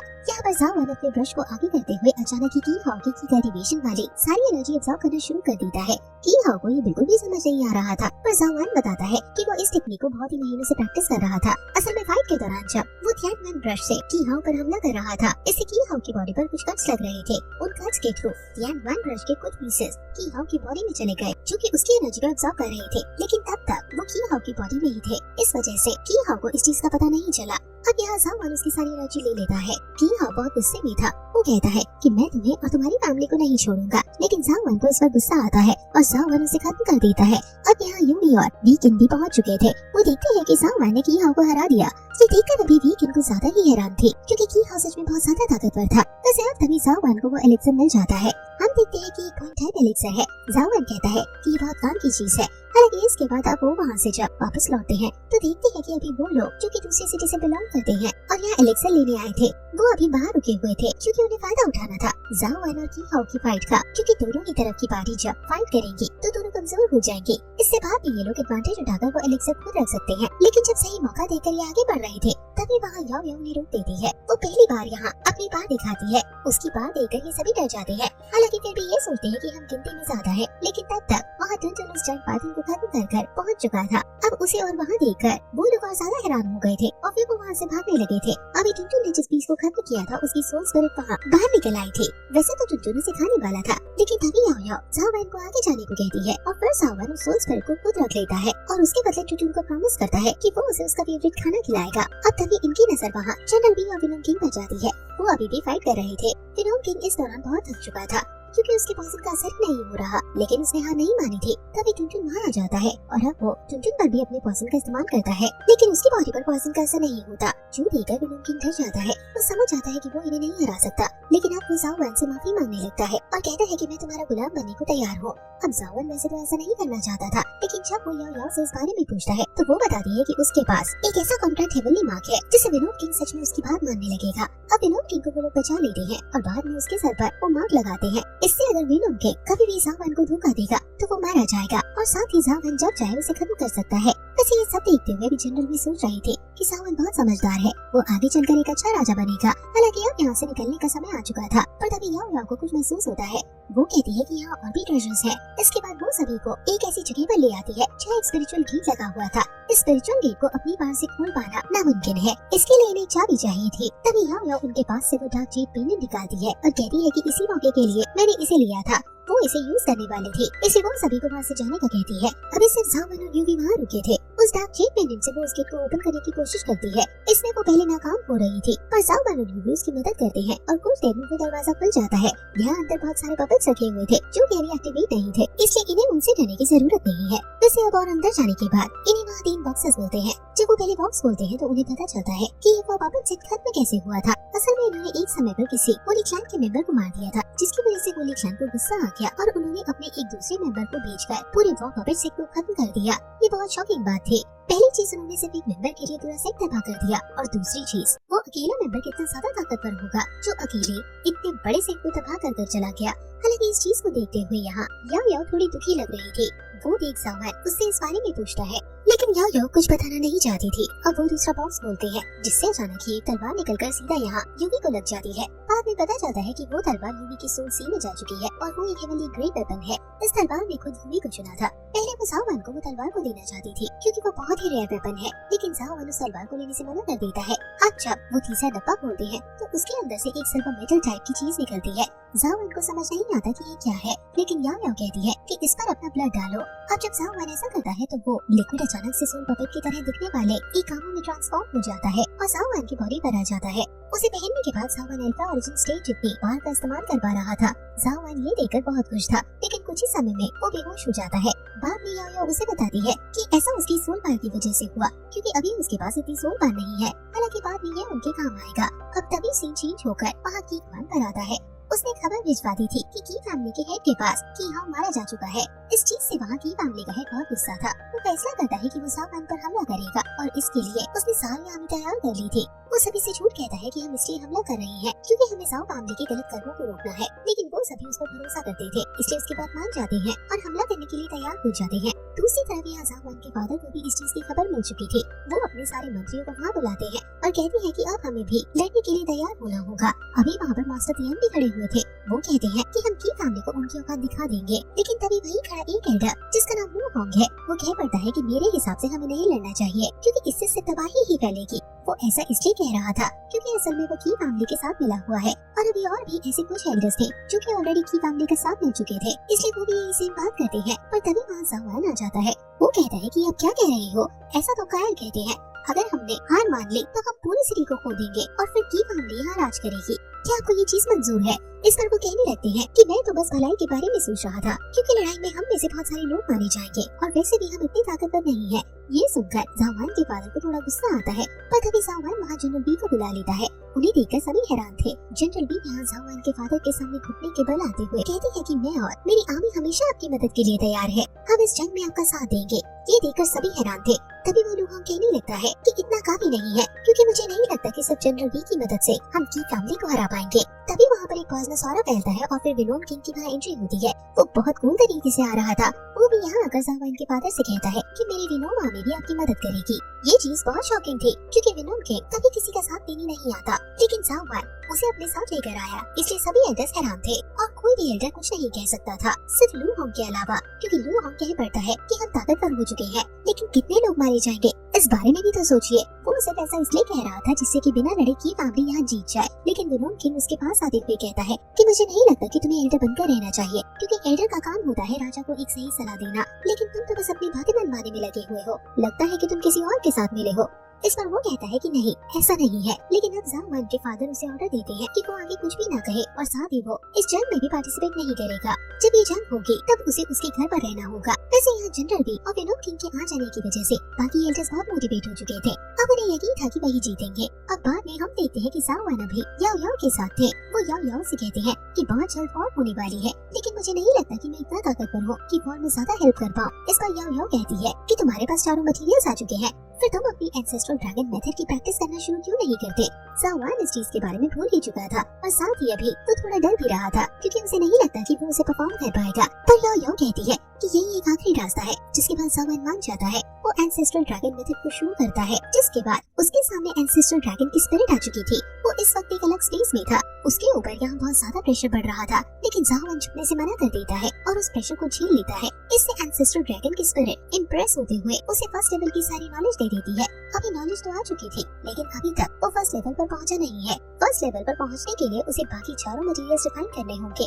यहाँ बाकी सब तो आसान था, बस वो जायंट पाइथन स्पिरिट को रिफाइन करना थोड़ा सा मुश्किल था, लेकिन फिर भी जाओ वान उसे रिलीज करते हुए रिफाइन कर लेता है और कुछ ही दिन की मेहनत के बाद वो एंसेस्ट्रल ड्रैगन मेथड के फर्स्ट लेवल पर पहुंच जाता है। जब वो वहाँ पहुंचता है तो उसकी बॉडी में से एक एनर्जी रिलीज होती है जो कि पूरी जाओ सिटी में फैल चुकी थी। सभी लोग इस एनर्जी को देखकर बहुत ज्यादा हैरान थे। वैसे अब जाओ वान फर्स्ट लेवल पर सक्सेसफुली पहुंच चुका था, इसलिए वो याओ याओ से पूछता है कि वो सेकंड लेवल पर कब तक पहुंच पाएगा, जिस पर याओ याओ कहती है कि ये चीज कह पाना पॉसिबल नहीं है क्योंकि जाओ वान की बॉडी में जब तक ड्रैगन ऑरा था तब तक ये कहा जा सकता था कि वो जरूर सेकंड लेवल पर पहुंच जाएगा। लेकिन ऐसे कई सारे कल्टीवेटर हैं जो कि फर्स्ट लेवल के आगे नहीं बढ़ पाए। हालांकि जाओ वान इस बात से डिमोटिवेट नहीं होता है। वो कहता है कि मैं सेकंड लेवल को जल्दी अचीव करूंगा। वैसे तभी सीन चेंज होकर यहाँ यूबी पर आता है। अभी वो सिटी में थी जहाँ उसकी मुलाकात एक ओल्ड मैन से होती है। वो यहाँ उनके लिए खाना लेकर आई थी। जो एक ओल्ड मैन कहते हैं कि तुम यहाँ क्या कर रही हो, यहाँ पर जंग होने वाली है, तुम्हें यहाँ से चले जाना चाहिए। जिसमें यूबी कहती है कि नहीं, मैं यही रुककर जाओ फैमिली को सपोर्ट करूंगी। अब सीन चेंज होकर सीधा उसे दिन पर आता है जब वॉर होने वाली थी। यहाँ जाओ वान, उसके फादर और बाकी सब तैयार थे। तभी वहाँ पर की फैमिली के हेड की एंट्री होती है। वो अपने साथ अल्फा ओरिजिन लेवल के 6 कल्टीवेटर लेकर आया था। इन्हें देखकर कमांडर लोग बहुत ज्यादा गुस्सा कर रहे थे क्योंकि ये 6 लोग पहले जाओ फैमिली के सपोर्टर थे, लेकिन इन्होंने जाओ फैमिली को धोखा दिया। इस चीज से यहाँ जाओ फैमिली के लिए बहुत बड़ी प्रॉब्लम हो चुकी थी क्योंकि की फैमिली के हेड के अलावा अब उनके पास 6 और अल्फा ओरिजिन के ओपोनेंट्स होने वाले हैं। इसके लिए यहाँ जाओ वान के फादर और बाकी सभी प्लानिंग करते हैं। अभी उनके पास सिर्फ 5 ही अल्फा ओरिजिन लेवल के कल्टीवेटर्स थे, इसलिए वो 5 गेट्स को तो संभाल सकते हैं, लेकिन 2 गेट फिर भी बच जाएंगे। असल में जाओ फैमिली का एक मेन गेट है और बाकी नॉर्मल 6 गेट है। और यहाँ पर सामने की फैमिली के हेड के पास 7 अल्फा ओरिजिन लेवल के कल्टीवेटर्स हैं और यहाँ इनके पास 5 ही है। वो भी याओ याओ और टुनटुन को मिलाकर ये 5 गेट आराम से प्रोटेक्ट कर सकते हैं। अब तक मास्टर थियान और कमांडर लू कहते हैं कि एक गेट को हम दोनों मिलकर संभाल लेंगे। वैसे तो उनका लेवल अल्फा ओरिजिन जितना नहीं है, लेकिन फिर भी इन लोगों के पास अभी और कोई चारा नहीं था। हालांकि अभी भी एक गेट बचा हुआ था। तभी जाओ वान कह पड़ता है कि उस गेट को मैं संभाल लूंगा। जाओ वान के फादर इस चीज से थोड़ा चिंता में आ जाते हैं क्योंकि जाओ वान का लेवल बहुत ज्यादा कम है और एक अल्फा ओरिजिन लेवल के कल्टीवेटर को हराने के लिए उसे एक बहुत बड़ी आर्मी की जरूरत पड़ेगी जो कि उनके पास नहीं है। लेकिन जाओ वान कहता है कि चिंता मत कीजिए, इस बार हम ही जीतेंगे। मेरे पास कुछ टेक्निक्स हैं जिनकी मदद से मैं उन्हें हरा दूंगा। अभी बाद में जब जाओ वान याओ याओ से मिलता है तो याओ याओ उससे पूछती है कि तुम उस अल्फा ओरिजिन के कल्टीवेटर को कैसे हराने वाले हो, जिस पर जाओ वान कहता है कि उसके पास वो आर्मर है जो कि उसे एक अल्फा ओरिजिन जितनी बार दे ही देगा और साथ ही उसके पास वो सोल रिंग है जिसकी मदद से उसे स्पिरिचुअल एनर्जी की कमी भी नहीं होगी। याओ याओ कहती है कि ये सब ठीक है, लेकिन अभी तक तुमने इस चीज को ट्राई नहीं किया है, इसलिए अपना ख्याल रखना क्योंकि ये इतना आसान नहीं होगा। अब इसके बाद यहाँ वॉर शुरू होती है। बाकी सारे 6 अल्फा ओरिजिन के कल्टीवेटर्स अलग अलग गेट्स पर जा चुके थे और उन्हें रोकने के लिए जाओ वान के फादर के प्लान के हिसाब से यहाँ से भी कल्टीवेटर्स जा चुके हैं। अब सबसे पहले हमें यहाँ कमांडर लू और मास्टर थियान की फाइट दिखाई जाती है क्योंकि वो अपने ओपोनेंट कमजोर हैं, इसलिए वो यहाँ हार रहे थे। वो अल्फा ओरिजिन का कल्टीवेटर उन्हें बहुत आसानी से हरा देता है और उसके बाद वो उनकी जान भी लेने वाला था जिससे वो यहाँ मेन पैलेस में एंट्री ले सके। लेकिन उसी दौरान वहाँ यूवी पहुँच जाती है। वो कहती है कि इन्हें खत्म करने से पहले तुम्हें मुझसे लड़ना होगा। अब वो कल्टीवेटर हंसने लगता है और कहता है कि तुम अभी बच्ची हो और तुम्हारे लेवल तो इन जितना भी नहीं है, तो मुझे तुम कैसे हरा पाओगी। हालांकि ये भी जानती थी कि वो शायद उसे नहीं हरा सकते, लेकिन फिर भी जाओ वान के लिए वो यहाँ अपनी जान देने को भी तैयार थी। पर मरने से पहले वो अपनी पूरी पार लगाना चाहती थी, इसलिए जो तलवार उसे वहाँ ब्लैक एबिस से मिली थी वो उसे निकालती है। यहाँ पर उस तलवार ने यूवी की बहुत ज्यादा एनर्जी ले ली थी क्योंकि वो एक हेवनली ग्रेड वेपन है। बस इस तलवार को देखते ही वो अल्फा ओरिजिन का कल्टीवेटर डर जाता है और माफी मांगते हुए भागने लगता है, लेकिन यूवी यहाँ एक ही स्लैश में उसे खत्म कर देती है। पर इसमें उसकी इतनी एनर्जी लग जाती है कि वो वहीं बेहोश हो चुकी थी। अब सीन चेंज होकर यहाँ जाओ वान के पास आता है। उसने अपना वो पहन लिया था और वो अभी अपने ओपोनेंट से लड़ रहा था, जो कि देखा जाए तो बहुत ताकतवर है। लेकिन उसामा की वजह से जाओ वान की पावर भी लगभग उसी बराबर थी, पर कुछ देर लड़ने से अब उस आदमी को गुस्सा आने लगा था। साथ ही उसे पता चला था कि उसका एक साथी मारा जा चुका है, इसलिए वो अपनी सबसे खतरनाक टेक्निक का इस्तेमाल करने का फैसला करता है। लेकिन वो उसका इस्तेमाल करे इसके पहले ही जाओ वान ने अपनी एंसेस्ट्रल ड्रैगन मेथड के फर्स्ट लेवल की टेक्निक को अनलॉक करते हुए उसका इस्तेमाल करना शुरू कर दिया था, जिसकी वजह से वहाँ एक गोल्डन पाइथन समन होता है। यहाँ अभी सामने वो कल्टीवेटर उस गोल्डन पाइथन को देखकर बहुत ज्यादा हैरान था और उसे यकीन नहीं हो रहा था कि जाओ वान जैसा लड़का इतनी खतरनाक टेक्निक सीख सकता है। हालांकि कुछ ही सेकंड में उस अटैक की वजह से यहाँ ये कल्टीवेटर भी मारा जाता है, जो जानने के बाद वहाँ की फैमिली का हेड बहुत ज्यादा हैरान था। वो उस वक्त जाओ वान के फादर से लड़ रहा है। अब सीन चेंज होकर जाओ वान के पास आता है। जाओ वान यहाँ भी मास्टर थियान और मास्टर लू के पास आ चुका था। उसे वहाँ पता चलता है कि यूवी ने एक अल्फा ओरिजिन के कल्टीवेटर को हरा दिया, लेकिन वो बेहोश हो गई थी और अब उसकी बॉडी कहीं नहीं दिख रही। अब यहाँ जाओ वान को उसकी चिंता होती है, लेकिन अभी चिंता करने का समय नहीं है, इसलिए जाओ वान तुरंत ही टुनटुन के पास पहुँचता है और यहाँ उसकी मदद कर वो इस तीसरे कल्टीवेटर को भी खत्म कर देता है। इस चीज से बाकी 3 बचे अल्फा ओरिजिन के कल्टीवेटर समझ जाते हैं कि वो इस तरह से यहाँ उन गेम्स को अपना नहीं बना सकते, इसलिए वो वापस यहाँ की फैमिली के हेड के पास आ जाते हैं। अभी की फैमिली का हेड जाओ वान के फादर से लड़ते वक्त ये चीज समझ चुका था कि वो हार रहे हैं, क्योंकि उनके ऑलरेडी 3 साथी मारे जा चुके हैं। इसका मतलब अब वो कमजोर है। लेकिन वो यहाँ बिना प्लानिंग के नहीं आया था, वो तुरंत ही अपने पास से एक स्क्रोल निकालता है। ये स्क्रोल असल में वो एम्परर का प्रोजेक्शन स्क्रोल था, मतलब वो एम्परर ने खुद ये टेक्निक की फैमिली को दी थी। इससे वो एम्परर के प्रोजेक्शन को समन कर सकता है, जिसमें लगभग वो एम्परर जितनी ही बार होगी। इसका मतलब अब कि फैमिली के हेड को कोई नहीं हरा सकता था। वो तुरंत वो एम्परर की प्रोजेक्शन को समन करता है। उसे देखकर यहाँ जाओ वान के फादर को बहुत ज्यादा गुस्सा आ रहा था और वो लड़ने के लिए तैयार हो चुके थे, लेकिन वो जानते थे कि वो एम्परर के जितने लेवल पर नहीं है, क्योंकि जब जाओ वान छोटा था और जब उनकी फाइट हुई थी तब ये करीबन बराबर लेवल के थे। लेकिन तब से जाओ वान के फादर की कल्टीवेशन का लेवल बढ़ना पूरी तरह से रुक चुका है। लेकिन दूसरी तरफ वो एम्परर तभी से खुद को ताकतवर बना रहा था, इसलिए वो अभी इनसे ज्यादा ही ताकतवर होगा। अब यही चीज हमें यहाँ लड़ाई में देखने को मिलती है। जाओ वान के फादर बहुत ज्यादा प्रॉब्लम में थे, पर वो कुछ नहीं कर सकते थे। वो अपनी पूरी कोशिश करते हैं और अपनी पूरी जान लगा देते हैं, लेकिन अंत में वो एम्परर एक स्पिरिचुअल स्वॉर्ड फॉर्मेशन क्रिएट करके हमला करता है। उसके कुछ तलवारों को तो जाओ वान के फादर ने रोक लिया था, लेकिन जब उस फॉर्मेशन से मिलियन ऑफ स्वॉर्ड निकलकर बाहर आती है तो जाओ वान के फादर उन्हें नहीं रोक पाते और वो सभी स्पिरिचुअल स्वॉर्ड्स जाओ वान के फादर की बॉडी के आर पार हो जाती है। अभी जाओ वान ये देखकर हैरान था। वो अभी अपने फादर को मरता हुआ देख रहा था और सामने की फैमिली का हेड हंसते हुए कहने लगता है कि जाओ फैमिली खत्म हुई, इसका मतलब अब इस पूरी जगह पर मेरा राज होगा। हालांकि जाओ वान अभी बहुत गुस्से में था। वो कहता है कि मैं इस चीज का बदला लूंगा और तुम सभी को खत्म करूंगा। इस चीज में बाकी सब भी उसकी मदद करने के लिए तैयार थे, लेकिन तभी जाओ वान के फादर वहाँ से कहते हैं कि अभी खेल खत्म नहीं हुआ है। मैं भले ही एक बार तुमसे हार गया, लेकिन दूसरी बार अपनी बेटी के सामने मैं तुमसे नहीं हार सकता। वो जैसे ही इतना कहते हैं तभी अचानक उनकी बॉडी से एक एनर्जी रिलीज होती है और उनके 2 लेवल्स एक साथ अनलॉक हो जाते हैं। ये बहुत ही ज्यादा शॉकिंग चीज थी, लेकिन अब वो अल्फा ओरिजिन के 5th स्टेज पर पहुंच चुके थे। इसका मतलब उनकी पावर लगभग वो एम्परर जितनी ही पहुंच चुकी है। अभी यहाँ सामने वो एम्परर का प्रोजेक्शन था, इसका मतलब वो असली वो एम्परर से कम ताकतवर है। इसलिए जब वो हमला करता है तो जाओ वान के फादर उसके हमले को इस तरह से रोकते हैं जिससे उन्हें उस हमले से कोई फर्क ही न पड़ा हो और बाद में वो एक ही हमले से उसे खत्म कर देते हैं। अभी उस प्रोजेक्शन को खत्म होता थे कि फैमिली का हेड और उसके साथ वो बाकी 3 अल्फा ओरिजिन के कल्टीवेटर्स वहाँ से भागना शुरू कर देते हैं, लेकिन जाओ वान के फादर पूरी स्पीड में उनके पास पहुँचते हुए उन चारों को भी एक अटैक में खत्म कर देते हैं। अभी यहाँ जाओ वान ये देखकर बहुत खुश था कि वो लोग जीत गए, लेकिन उसने बस इतनी देर से खुद को संभाल रखा था क्योंकि पहले ही उसने अपनी इतनी पावर यूज कर ली थी कि वो अगर खुद को न संभालता तो अब तक वो खड़ा भी ना होता। इसलिए जैसे ही उसे पता चलता है कि वो जीत गए तो अचानक ही वो बेहोश हो जाता है और इसके बाद जब उसे होश आता है तब तक 1 महीना बीत चुका था। अब याओ उसे बताती है कि इस 1 महीने में यूवी उससे रोज मिलने आती थी। ये सुनकर जाओ वान तुरंत यूवी से मिलने पहुंच जाता है। यूवी अभी उसी ओल्ड मैन के साथ रहती है। इस ओल्ड मैन का नाम लूजुआन है और ये यूवी को अपना डिसाइपल बनाना चाहता है, लेकिन यूवी का कहना ये था कि जाओ वान के बिना उसकी डिसाइपल नहीं बनेगी। असल में ये चाहते थे कि यूवी उनके साथ जाए एक सफर पर जहाँ यूवी खुद को ताकतवर बना पाएगी, लेकिन यूवी चाहती है कि वो जाओ वान को भी अपने साथ लेकर जाए। अब जब जाओ वान यहाँ पहुँचता है तो मास्टर लूजुआन उसे देखते ही पहचान जाते हैं कि किसी और ने जाओ वान को अपना डिसाइपल बना लिया है, इसलिए वो अब जाओ वान को अपना डिसाइपल नहीं बना सकते थे। ये सुनते हुए यूवी तुरंत मना कर देती है और कहती है कि फिर वो भी अब उसके साथ नहीं जाएगी। हालांकि जब जाओ वान को ये सारी बात पता चलती है तो जाओ वान यूवी से कहता है कि तुम्हें खुद को ताकतवर बनाना होगा, इसलिए तुम यहाँ से जा सकती हो। हालांकि यूवी कहने लगती है कि नहीं, जब मेरा कोई नहीं था तो तुमने मेरी मदद की, मैं तुम्हें छोड़कर कैसे जा सकती हूँ। लेकिन जाओ वान कहता है कि खुद को ताकतवर बनाना भी तो जरूरी है। मान लो आगे चलकर मुझ पर कोई खतरा आ गया तो फिर तुम मेरी मदद कैसे करोगी, क्योंकि पिछली बार भी तुम बेहोश हो गई थी। ये चीज यूवी को सही लगती है, इसलिए वो जाओ वान की बात मान जाती है और मास्टर लूजुआन के साथ जाने को तैयार हो जाती है।